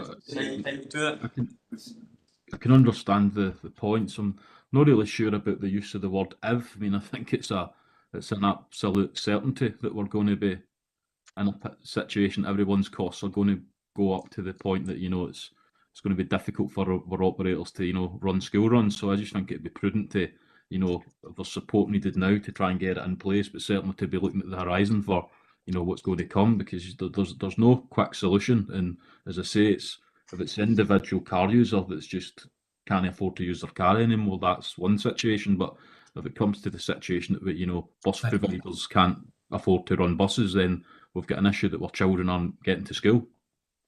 Okay, can I ask people to try and put their comments through the chat? I can't see the hands up and the chat at the same time. So if I can ask, Martin, I can see you've got your hand up just now, but is it a point on this? Yes. Yeah, come in, Martin, yes. It's just very briefly, I mean, it's an important point that Chris has raised, but this particular thing, energy prices and fuel prices are going to affect every single aspect of the council's work. So, I mean, to direct it only in a very narrow basis, you know, for the school buses, that would not be the correct way of approaching it. We'd have to take a more holistic point of view. Thanks for that, Martin. I think that was my view as well. But I'm going to let the director come in here for a bit of guidance. I think we have to look at we can't look at the underspend in isolation as well. You know, we've got an overspend on people consortium travel. We're also using earmark reserves for ASN travel. So I suppose it would not be usual to look at any underspend. And I think what Mary was saying is partway through a year as well, because we don't know what's coming up, to allocate that to a specific task. And I think what the Provost is saying, if I'm understanding you, is basically this is much wider than school transport. So P&R may want to look at how it's looking at some of the anti-poverty money and some of the business support grants to look at supporting businesses. But my own thoughts on this is a very small aspect of it. And it would be very early stages to be saying that we could ring fence that £65,000 just to look at fuel, because we don't know what's ahead of us. Right, what I'm going to do is I'm going to ask Chris to part that there. We will not forget about it, Chris, but I want to bring other people in with other points, and then we'll come back when we're going through the recommendations. So the next point is from Councillor Quinn. Lynn. Yeah, thanks. Just a sort of quick question and probably reassurance on the breakfast club income. Obviously, it's been mentioned that there's a shortfall in income due to fewer pupils using the service. So I'm just trying to get a bit of commentary on that to see if that's just a temporary thing, maybe from parents now working from home, and that we don't lose that service when the parents finally, go back to work. Thanks. Yeah, I'll bring Tony in on that one. Tony?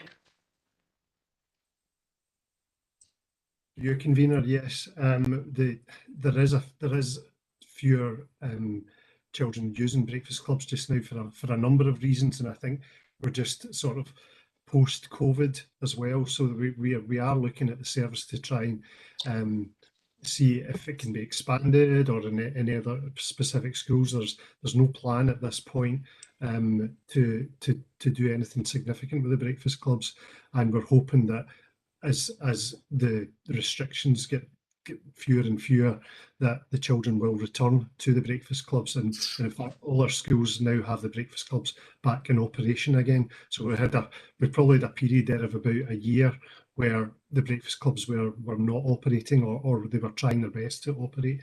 So yeah, I'm hoping that we will get back into the swing of it again as people return to the workplace and children then come back to the breakfast clubs. Okay, Lynn. Great, thank you. Can I move to Councillor McCabe? Stephen? Yeah, my comments were in relation to the issue that Councillor McElhenney had raised. I mean, there are going, as others have said, there are going to be huge pressures across the council in terms of inflationary costs. So the appropriate way to deal with it is through the inflation contingency and any potential reserves that we've got. But I don't think there's any problem with officers having conversations with SPT to see whether any of the operators have raised the issue with them. Because I think it is important, as we did during COVID, provide support to the industry to try and sustain it. It is important that we do provide support as appropriate, because we certainly don't want any bus providers going under. But I don't think earmarking £65,000 at this point in time is the right way to deal with it. But we need to be conscious that this may be an issue, and absolutely let's have conversations with SPT about it. Okay, thanks, Stephen. Going to bring in the Provost next. Martin? No, Oh, right. what I was going to say. Thanks very much, Jim. Right, Mark. Councillor Wilson? Oh, sorry. Yeah, with regard to fuel prices, contractors have contacted me and they have been in touch with SPT, and I can assure you it will be getting looked at. Okay, thanks, David, as an SPT rep as well. I'm looking, I can't see any points in the chat. Now, I'm going to come back to Chris's original point with regard. Councillor MacLeod? Yes, thank you, Convener. Just a couple of points. One that I've raised before around psychological services. We keep on getting this brought to us every committee. It must be, it's been many committees now this has been brought to us about vacant posts. And I just wonder if there's been any movement at all, if we've filled any of these posts at all, and how long will we keep this this on the agenda? How where does this go? Because to continuously keep bringing this to committee with little movement, I mean, what we're achieving by it. So that's my first point. The second point is about the school transport. I know part of it was discussed within the communities section of today, but obviously some members that are on education weren't privy to some of the discussions there. So really just to revisit, what does the impact obviously now, positive impact of course of free bus travel for under 22s. What do we see in the future, the effect that having on school transport? Thanks. Okay. Ruth, do you want to take the first point, and then I'll let Tony come back in and reiterate what you said an hour ago.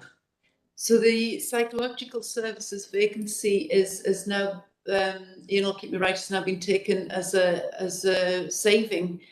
So that would have led into, remember, we're looking across the whole of the financial year, and there will be I know from memory there was 2 part-time posts that had been difficult to fill, but I think we've now filled them. So I think we need to keep reporting on that, because that's contributed to our underspending employee costs. If we're not spending the money, then that's the reason why we've got an underspend for the totality of the year. I'll hand over to Ian for further detail on that one. Ian? Thanks, through you, convener. Yeah, it's obviously a historical underspend. There was 2 posts. One was up as a saving and has been taken, but obviously it's not been filled for this financial year. So that's why I'm reporting at each committee. There was nobody in post, and I think one was recently filled, probably just late last year. So again, the 2 posts have been historical since April. So that's why I need to keep reporting it up to the end of the financial year that they've not been posted, and that's resulted in an underspend. And just for your second part of your question, Councillor MacLeod, is about the transport. Under 22s. Sorry? Under 22 transport. Under 22 transport is, and just to save Tony taking himself off mute, we will keep it under consistent review. The obvious efficiencies by just replacing the school transport with public transport aren't there because of the numbers that we need to move at certain times, but we will keep looking at different routes and when we're providing transport to see if there are any efficiencies in what we can look at. Okay, thanks, Ruth. Jim, okay? Yeah. Well, can I just say that I'm glad that these posts, the psychological posts, have now been filled. I mean, that's positive, and I can understand now why it's reported in the way it is. Regarding school transport, I know, and under 22s free travel, I know it's been discussed in the past. I just wondered now that it's now the policy is now implemented as of January, whether it been any review or it been looked at again. But thanks for your answer. Thank you. Okay, thanks, Jim. Can I go to Natasha next, and then come back in with Councillor Wilson? Natasha. Yes, thanks, Convener. It was just on that post that had been taken as a saving for this year. Will that post be factored into next year's budget to make sure that we do seek somebody within the psychological services? Through you, convener. Yeah, the post that's been taken as a saving this year will no longer be in my budget for next year, so there won't be an underspend against that anymore. Okay, but that means that we're not going to have that provision potentially in psychological services. Yeah. Okay. It's a long term vacant post. It's I think at least 2 years, 3 years even. It's not been filled, so it's not a reduction from the current service. Okay, no problem. Thank you, Ian. Thanks, Convener. So the last one in this item is Councillor Wilson, then I'll go back to Councillor McElhenney's point. Councillor Wilson. Yeah, just in answer to Councillor MacLeod's question, nobody's really at SPT have identified real trends yet. It's too early to know what the effect of the free under 22 travel will have on school transport. Where it has made a significant difference is with the Glasgow subway, and lots of students and school kids are now taking the bus to their schools instead of the subway, because the under 22 does not apply to Edinburgh trams or the Glasgow subway. That's all we've got at the moment. Thank you, Convener. Okay, thanks. I can see I've got a point from Anna needing to leave at 6 o'clock. Can I just say before Anna leaves, Anna, can I just, on behalf of the committee, actually thank you very much for your input to the Education Committee over your period of time. I recognise you'll be leaving after this meeting. Can I just put my sincere thanks and probably the thanks to your committee on the diligence that you've done through your work representing the school councils within the Education Committee. And I'm sure there might be a few years moving on, but just a special thanks to yourself as a parent rep. It's always much appreciated. So thanks very much for that, Anna. Thank you, that's appreciated. I will miss contributing to these discussions. Thanks, Anna. And sorry about that. I think it was just important to thank Anna for our input and for our time for the Education Committee. Now, I think that's everybody who's had their input in. So what I'm going to do is I'm going to ask Councillor McElhenney, Are you happy with what has been told to you, Chris, or are you still wanting to move something? No, well, I'm happy that they don't Happy. need to move, but that the report will come back letting us know how officers get on with their dialogue with SPT. I know Councillor Wilson said the operators have already started engaging with him, but it would perhaps, he's not here with his SPT hat on, perhaps it would be appropriate for officers to engage with the contractors as well. Okay, I think that's fair enough, Chris. I can accept that and ensure it's minute. Okay, and with that, can we agree the recommendations then and move to agenda item number 9, which is the Education Performance Capital Report? And can I just say, this is the thinnest Education Performance Capital Report that I've seen in the last 15 years. So it's testimony to Eddie, to all the educational services, to the people that's went before Eddie. It's just an incredible amount of work. But I'll pass over to Eddie. Eddie. Thanks, Convener. Yes, it is a limited number of projects remaining on the capital programme. I'll just briefly touch on them. So, Group Primary School Extension, the update provided in the report is essentially as per the verbal report to the last committee, and every effort's been made to maintain that programme, and we're monitoring it very closely towards completion. On the demolition of the former Sacred Heart Primary School, it's well through now, the building's almost gone and it's progressing on site. The life cycle programme for this current financial year is drawing to a close, and preparations are well underway in planning for the next year's programme, largely over the holiday periods. 1140 hours expansion, just for the last item remaining there was earmarked reserve on small projects. There was a number of projects proposed, a couple of those have completed. The work at Blair was completed over the February midterm break, but the remaining projects will be into the new financial year. And the last item is in the interactive panel refresh and the acceleration of that. Some 244 boards, 130 are complete at the moment, with a plan for one secondary school before the end of the current financial year and the last secondary school over the Easter break. I'm happy to take any questions. Thank you, Eddie. Can I open up to members for any questions? I can't see any questions on the chat.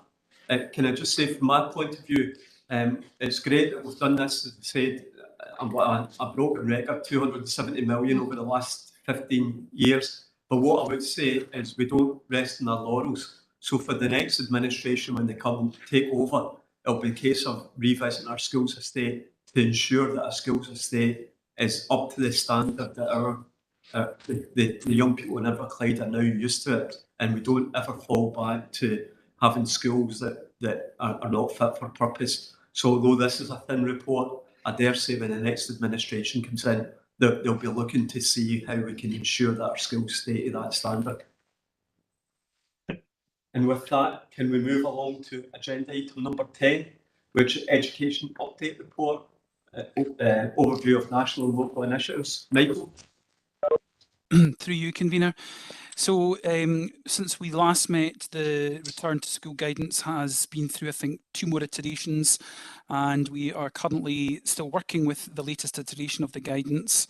I think the 2 biggest significant changes there were the removal of the requirement for pupils in secondary schools to wear face masks during class time, and also the ability for schools to reintroduce assemblies, which has indeed been welcome, I think, in schools.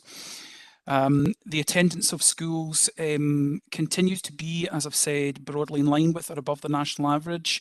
It's gradually creeping up, I have to say, and the Tableau link there does allow you to see sort of a week back in retrospect how we look, and we look very favourable in comparison to local authorities, but it's clear that the overall picture nationally is down on what we might normally expect.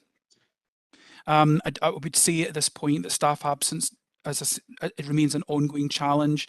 Even in the last week, it's become even more challenging, and we're having to support 2 or 3 establishments just now with additional staff being pulled from other parts of the service to keep them open.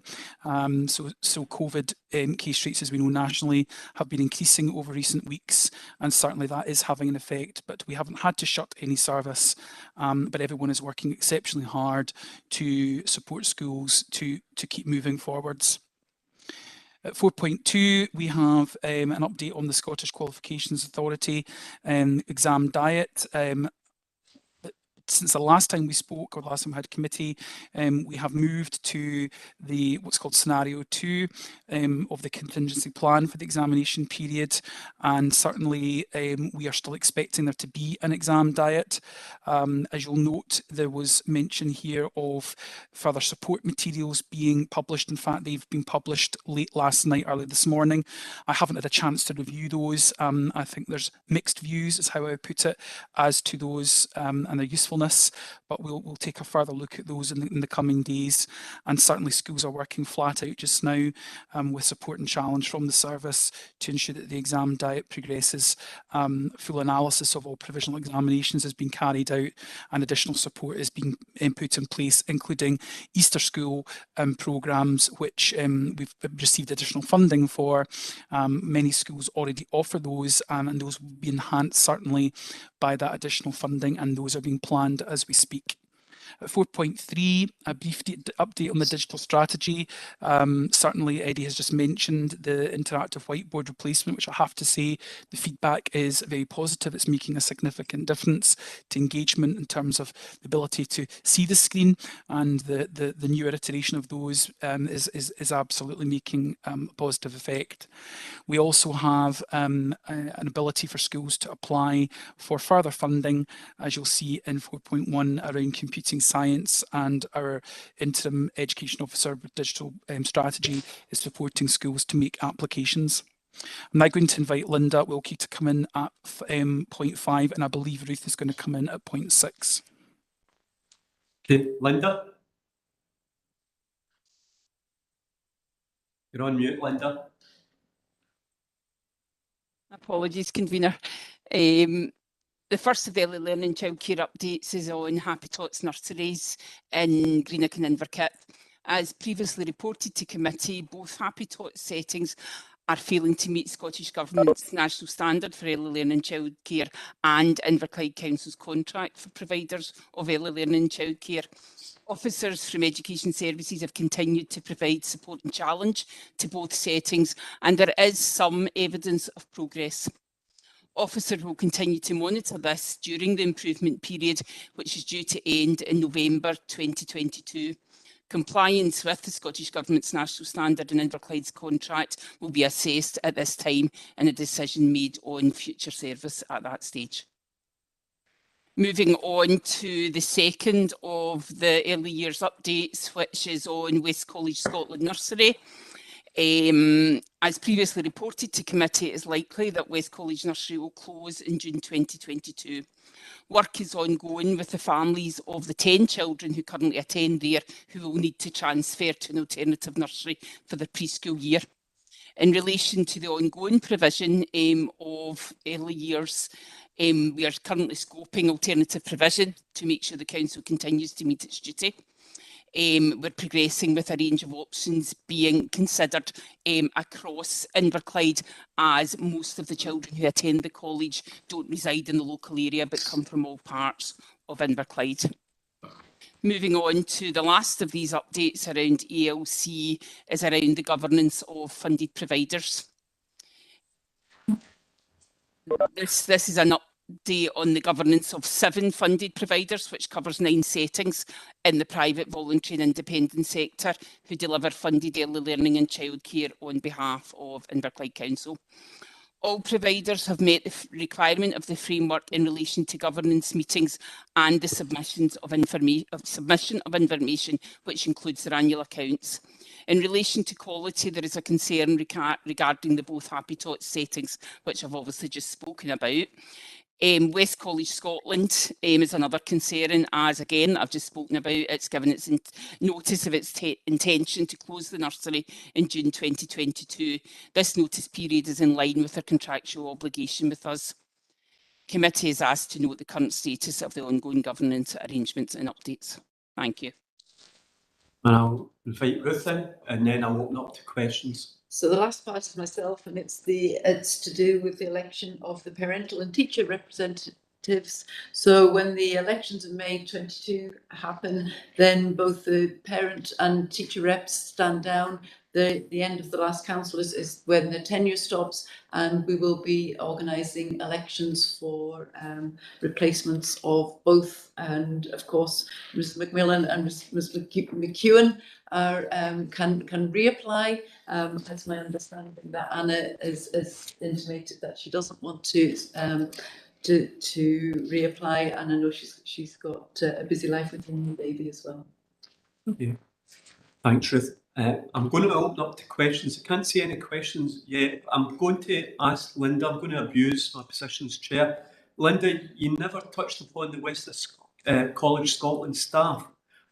Do we have the ability to offer positions to the qualified staff in the West College Scotland? I know you were saying about the places that will probably be available, but what is the staff position? Thanks, Jim. We have started to engage with the staff at the college. We're obviously working with senior members of staff just now. The nursery staff that you've just mentioned have chosen at this stage not to engage with us in terms of opportunities within the council. The offer remains on the table to them. And I know there is a timing issue. I think they will take up the offer in future once the current work they're doing within the college has completed. We have a number of vacancies across our service at the present time, and we are hopeful that many of the college staff, if not all of them, will take up some of the opportunities that we currently have. Okay, thanks, Linda. I'll not abuse my position anymore. I dare say other members might have questions regarding the college. I'll bring Natasha in first of all. Natasha? Thanks, Convener. Yeah, my question was just around the COVID kind of pressures that our schools are experiencing. You were saying that some schools, there's quite a significant number of staff off. Have you been seeing a proportionate amount of pupils being off within those schools as well? Just because I'm very aware through the press and various things that community transmission is up. So we're seeing like higher rates of staff absence, but also you're saying that our absence rates for pupils were still below the national average, but have they started creeping up as well, I suppose is my question. From Michael. So through you, Convener, what I was saying, Natasha, was that our pupil attendance is actually improving and is above, broadly in line with the national average. We can kind of see retrospectively, week on week, how we compare with the national picture. Certainly, what we are seeing is sort of hotspots. So if a particular school is having whether a number of staff off, it doesn't always correlate, but usually there would be a similar number of pupils off. But that doesn't always correlate, because I can think of examples where staff absence is actually okay, but pupil absence is maybe not as positive. So it's not a clear picture, but broadly speaking, overall, the school attendance is steadily creeping up, and I mean creeping up. And in the last couple of weeks, we've seen real challenges with staff attendance or absence rates in a small number of our establishments, but we've had to support them with that. Thanks, Michael. Natasha, is that okay? Yeah, thank you, Michael. Sorry, I was trying to say that we were a bit above average, but then I realised that sounded like a bad thing with COVID. So thank you for clarifying that. No, thanks very much, Michael, for that. Okay, I'm going to bring Councillor McVeigh in. Tommy? Yep, thanks, Convener. Jim, I missed most of Linda's report summary there, so she may have answered this question. Just on the happy tots at Nursery, is it the intention to bring back a further report on this to see if the actions which the nursery have put in place are having the desired effect? Linda? Through you, Convener, the intention would be, and I should have probably added that, to the update that we will bring a further report back following the summer term when we have further updates. Thank you. Is that okay, Tommy? Yeah, thank you. We'll make sure that's noted in the report as well. On Lynn, yeah. Can we bring Lynn in? Councillor Quinn, Lynn?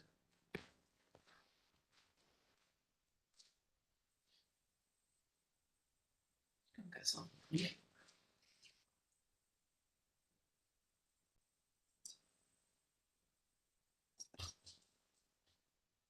Apologies, the mute button disappeared off my screen. I think it went to sleep because we've been here that long.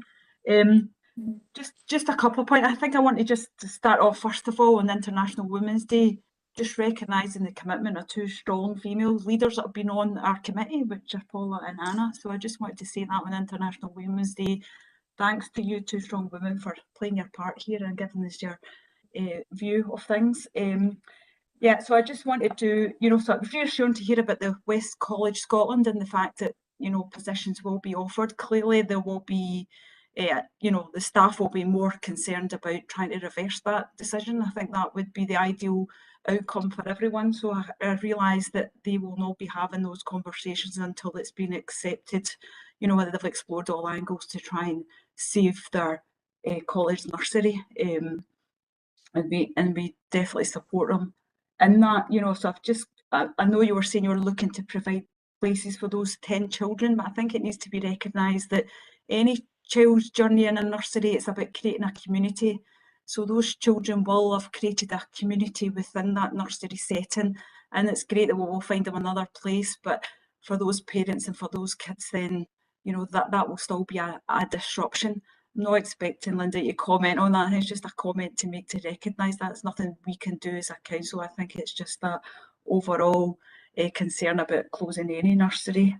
And I've just probably got a question for Michael under the SQA. Really good news that the exam's going ahead. I've got a child in that position this time. So it's probably under the sort of regrading and looking at the recognition of disruption to learners, just in line with what you're saying about staff absence. And I must say, I must shout out to our own school, St Columba's, who've done a fantastic job juggling plates every day, trying to make sure that every lesson is covered. They've really done a fantastic job under, a lot of strain. But I just want to kind of reassurance that, not just pupil absent, but staff and access to that teacher and that subject will also form part if their gradings are some way affected by that. Thanks. Michael? So through you, convener. So, Lynn, I mean, what I would say is what schools, and I agree with your shout out to St Columba's, but obviously to all the secondary schools, and speaking, I mean, we're in dialogue with them at the moment to see what more support or advice and we can give them, but they are absolutely trying to ensure as little as possible effect through any staff absence on pupils, which includes, for example, where there's and it might not be COVID related, and we face this every year away from COVID, where there's longer term absence, how that is covered, and support is that, and schools are working across the consortium to support one another, and for example, even reaching out beyond into the RIC if we need further support in absence of a member of staff from another member of staff from another school somewhere else in terms of assessment. So I can assure you that a huge amount of work and effort is going in to ensure every mitigation is put in place so that there's as little disruption as is possible. But there's always a chance through any school year away from COVID that staff attendance would be an issue, but obviously it's exacerbated in this current situation. But schools are, and I have to give a shout out to all teaching staff in Inverclyde, whatever phase they're teaching, because there's no doubt that everybody is pulling out the stops to support across departments, from school to school, across clusters, to limit the amount of effect this is having, and that includes potentially sharing staff or sending staff in to help schools and establishments keep moving. Okay, thanks, Michael. Okay, looking to see if there's any other questions. I can't see any other questions. Lynn, yeah. Convener. Councillor MacLeod. Yeah, it's just regarding early years and the Happy Tots Greenock and Inverkip. I'm glad to see that some progress has been made. I would ask, we've heard that obviously during COVID there was a fair number of staff. Indeed, I think some of the staff may well have got employment through the council. So I just wonder how much of an impact that's had on them. and perhaps why they've they're in a position that they're in. Thanks. Linda, can you help us out in that? Yep. Is it our fault? Through you, convener. That information has been relayed to the local authority before in a couple of meetings that both Ruth and I have attended, and we did do some investigating into some of the claims that had been made, and one of these was relating to senior staff. And I can be quite clear that the 3 senior staff that left Happy Tots Greenock did not come to local authority. 1 went to a further education provider and 2 went to other private providers in another authority. That does not take away from the drift of staff from funded providers across Scotland into the local authority. It's to do with salaries and conditions of service. Certainly we have gained some practitioners from our funded provider colleagues. We have not, there's not been a huge shift from Happy Tots. There's been a lot of applications, but many of these weren't successful. We are mindful of the impact that would have, but I would have to say that many of the issues facing Happy Tots in both settings go further than just a turnover in staff. Thank you. Okay. Thanks, Jim. Does that answer your question? Yes. Thanks, Linda. Thanks, Jim. Can I bring Councillor Crowther in, John? Thank you, convener. It's really just to go on the Happy Tots one there. I did have quite a look through the various reports, and I noticed there that when they started in 2011, it was adequate, but since then it's actually been good or very good until 2021, and I thought that initially it was COVID blip that was the cause of this. However, I did notice there when it comes to the management side of it, it did say that was very weak as well, and it looks as if that therein probably lies the answer. And that, and thank you, Linda, for touching on that point. Okay, John, really just a comment from you? Comment, yes. Okay, thanks a lot. I can't see any other questions. Again, my only comment, I'll just go back to the West College Scotland. It'll be for future administrations to watch, but I think one of the issues that I know I have is the Finnart Street campus and the worry about the Finnart Street campus and whether or not this is just another wee chip in the wall of the Finnart Street campus. So nothing for us today, but it certainly has been and is still a concern of mine, as I'm sure it is for many elected members. So with that, can we agree the paper? Thank you. Now, I'm also acutely aware of, at the last meeting, it did go on an awful long time and I didn't have any breaks. Now, there's about 3 items left. Do you wish a 5 minutes break or do you wish to keep on going? Press on, Macduff. Right. Thank you, Councillor Wilson. But I would like to ensure that there is that opportunity if anybody actually does think we wish to break. I would certainly be quite happy if anybody intimates that they wish to have a 5 minute break. If I don't see any. If you lose me for 5 minutes, you've lost me forever tonight. And that is extremely tempting, Councillor Wilson. Extremely tempting. But yeah, I think we should have a 5 minute break. No, the 5 minutes is up. With that, we'll carry on and we'll go to the Scottish Attainment Challenge Refresh Year 1 Plan, agenda item number 11. And again, that's Michael. Through you, convener, I'm given the time, I'm not going to add anything to this. I'm going to ask Mark Coyle, the project leader for the Attainment Challenge, to present the paper. Thank you. Mark? Thanks, Michael. The purpose of the paper tonight is to seek committee approval to agree the SAC Refresh Year 1 Plan, to seek approval to proceed to tender for the provision of a family support worker service, and for that tendering process to have a 60% quality weighting and a 40% cost weighting. The key points from the paper are SAC 1 programme ends on the 31st of March 2022, when we will transition to SAC Refresh as per the Cabinet Secretary's announcement in November. A new tapered funding model means a reduction year on year of around £718,000 for the next 4 years.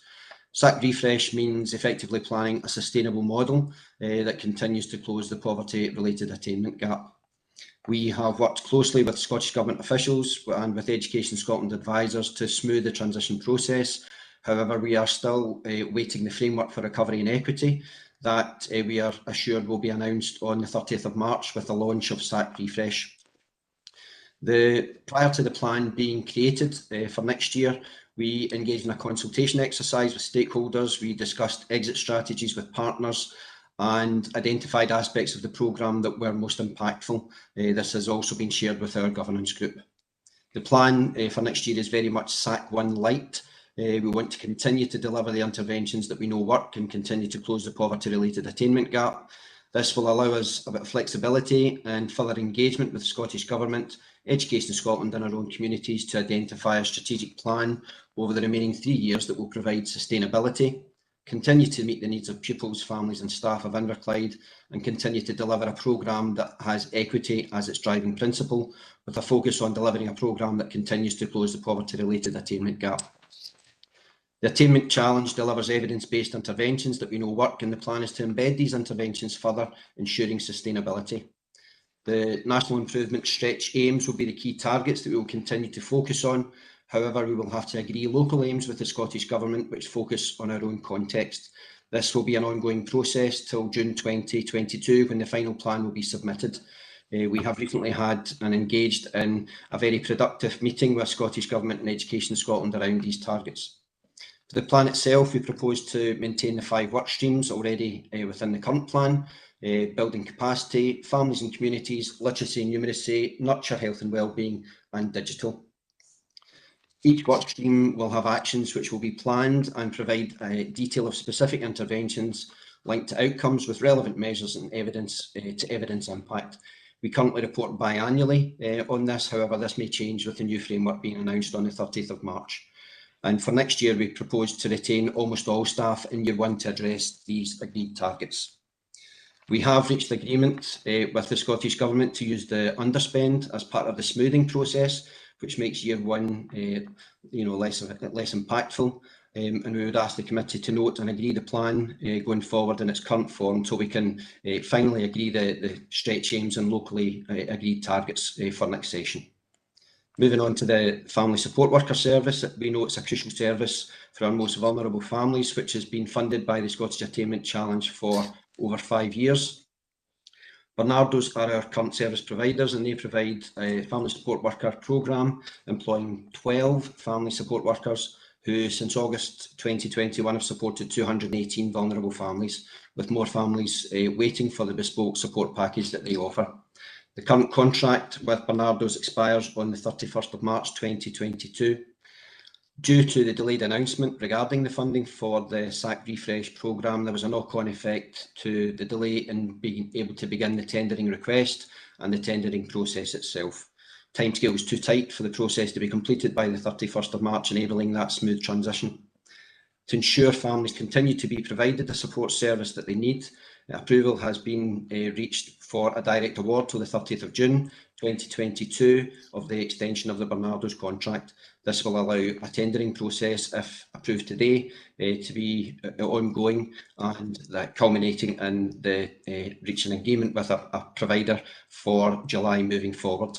And within the SAC budget planning programme, there is room for the Family Support Worker Service to be within the next 2 years, possibly with the extension to a 3rd year. The quality of the service and its delivery is the key aspect in ensuring that families' needs are met within these bespoke packages. And to ensure that families get the best quality and the best possible service, I would ask that the committee approve the 60% quality and 40% cost weighting. Thank you. Thanks very much for that, Mark, and thanks for all your hard work. It's been on the background of this. I mean, obviously, we've expressed our disappointment on the reduction of our attainment challenge money at previous meetings, and that goes without saying that we're disappointed in that. But what I'll actually do on this specific stuff, I'll open up to questions, and the first question is from the Provost. Martin? Thanks very much, Jim. You've beaten me to the punch there. And what I was going to say, Mark, thank you very much for that presentation. It was really quite comprehensive.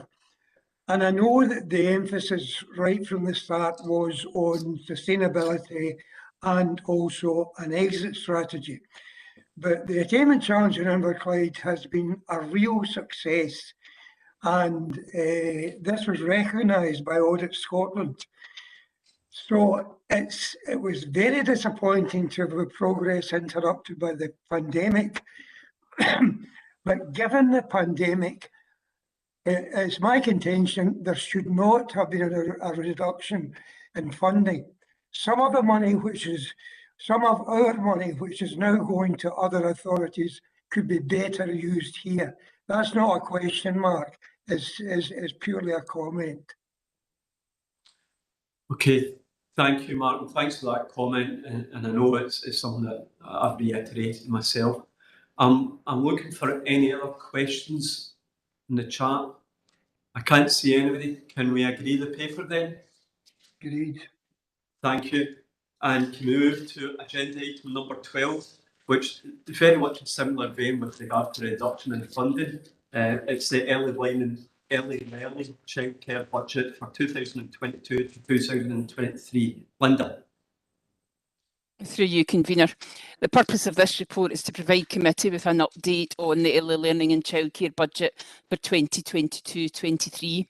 Section 5 of the report details the budget settlement, which in summary is reducing from the current 8.705 million to 7.598 million, which is a funding reduction of 1.136 million. A projection of the budget for 22-23 shows that the reduction can be primarily achieved through use of the recurrent underspend, which has been reported often to committee, and some minor adjustments to the core budget. This includes deletion of vacant posts, projects naturally finishing, and a reduction in resource budgets. Section 7.1 of the report highlights that the ELC specific grant could cease potentially as soon as 2023-24. This would give the Council greater flexibility on funding allocations locally to ELC. However, it would mean that all inflationary pressures would then require to be met from the corporate budget. Committee is asked to note the reduction in the ELC budget for 2022-23, is asked to approve the proposals for the 2022-23 budget, and note that this provides a solution for 2022-23 only, and that unless ELC funding increases in future years, inflationary pressures will add to the overall budget gap within the Council. Happy to take any questions. Thanks very much, Linda. And obviously my comments from the last agenda item are the exact same for this agenda item. It is disappointing, but not totally unexpected. Open up for questions. Questions? No question. No questions. Can we agree the recommendations? Agreed. Thank you. And can we move along? It's caught me a bit by surprise there how quick that was. Can we move along to agenda item number 13? And that is a revised devolved school management DSM scheme of delegation. And I'm looking, is that Michael takes that? Michael. Through you, Convener. The purpose of this report is to seek approval from committee to implement a revised devolved school management scheme of delegation. At point 2.1 in the summary, the Scottish Government in June 2019 published updated guidance to do with how local authorities would devolve management of school budgets. And this sought to build on and improve upon the existing DSM arrangements in local authorities, whilst reflecting some of the emerging guidance from the Education Reform Joint Agreement from June 2018, with a particular focus on the empowerment of schools. This was some of work that I picked up when I began post in August 2019, and certainly I think all Scottish local authorities have been affected by the pandemic on this one, and so an extension to the implementation of this was granted until April 22. So we're in line with that, and we have carried out quite a thorough piece of work, I have to say. We began life looking at this scheme of delegation from two points. One was a working group looking to see how we could further amend our guidance and advice, which would further empower head teachers. And secondly, we were trying to look to see how that would then allow us to support schools to have more autonomy over their leadership structures, particularly in secondary schools.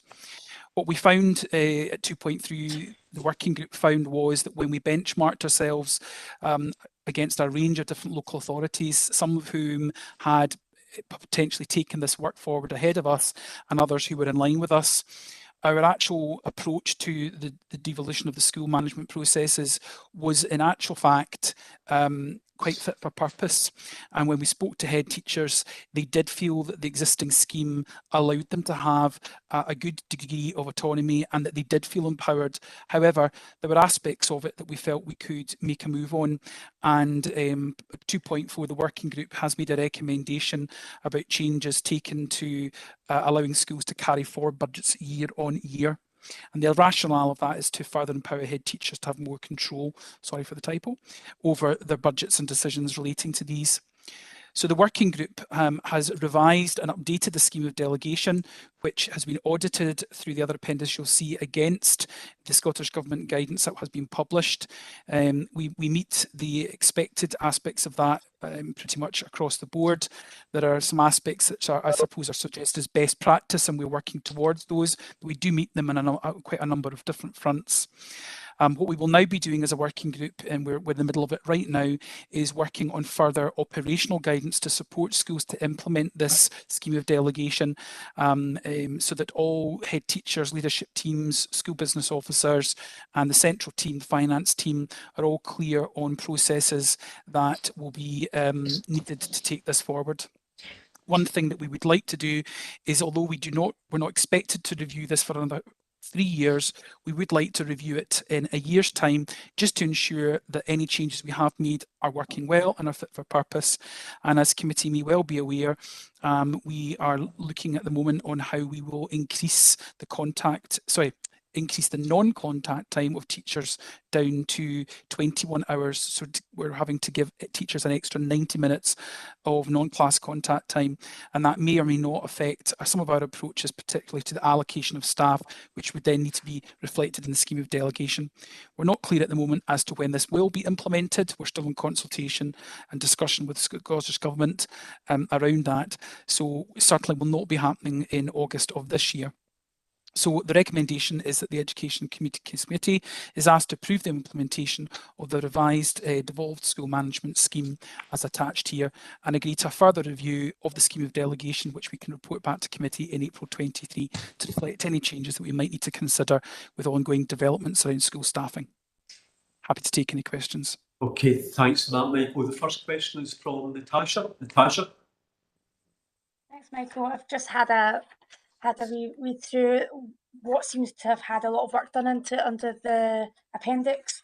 But I do have a couple of questions. I'll take some of them offline, I think, because I don't want to go into one piece here.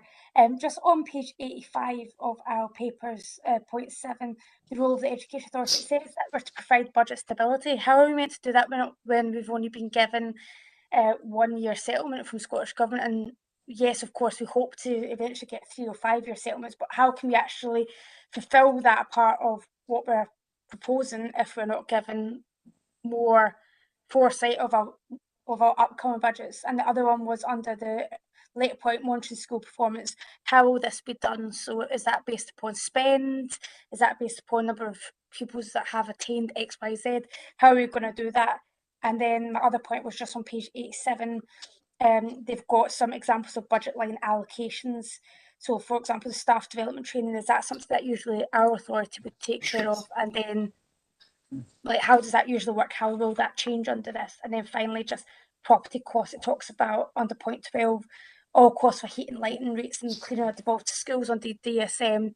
I think currently we probably pay that out of a big pot ourselves. Correct me if I'm wrong. And then it's just about when we're looking at teachers and stuff like that, or additional staff members or whatnot, or does that come through ourselves? So, like, for example, the cleaners usually get paid by Inverclyde Council. Is that now no longer us? Is it going to be the individual schools that pay each of the staff members? I hope that makes sense, Michael. Okay. I was going to let Ruth come in from a corporate view, Michael, and then I'll bring you back in again. Okay. Ruth.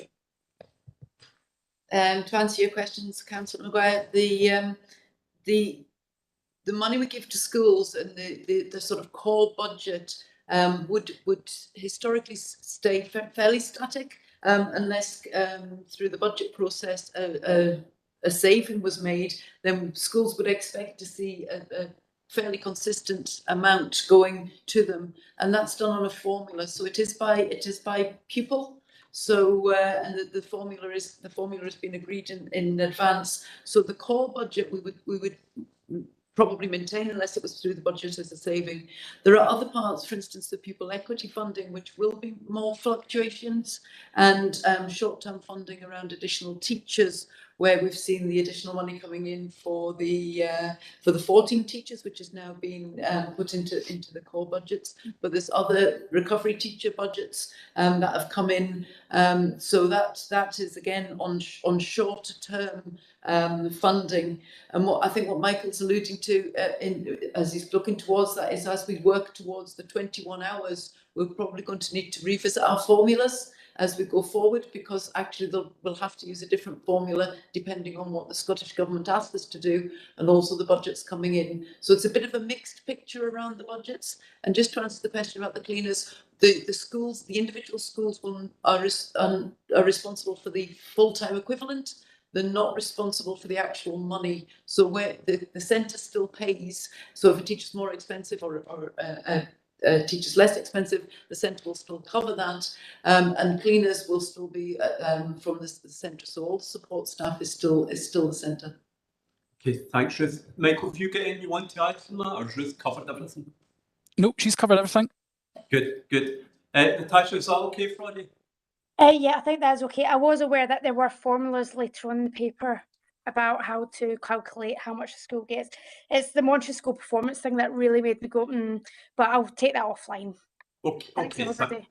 Thanks, Natasha. Can we agree the recommendations? Agreed. Just before we all go, can I just thank everybody very much for your forbearance, and this is the last education committee, obviously, before the elections. There is only one thing for certain, and that's our church representatives will be still here, because I want to thank Paula as well. We touched on it earlier on. Paula, I believe you're up for election as well, the same way as the politicians are. So again, thank you for your input and putting the view of teachers and the view of your union through to the committee. I thought you've done it excellently in an excellent manner. And also to all the members of the committee, I feel as if this committee, we've tried as far as possible to be courteous to each other in a consensus way. And I hope the next committee takes over, whoever's on it, will do the same way, because I do think it's the best way ahead for what we're trying to do in education in Inverclyde. So thanks very much for all your years. And I would love to see you again later on in May, but we never know.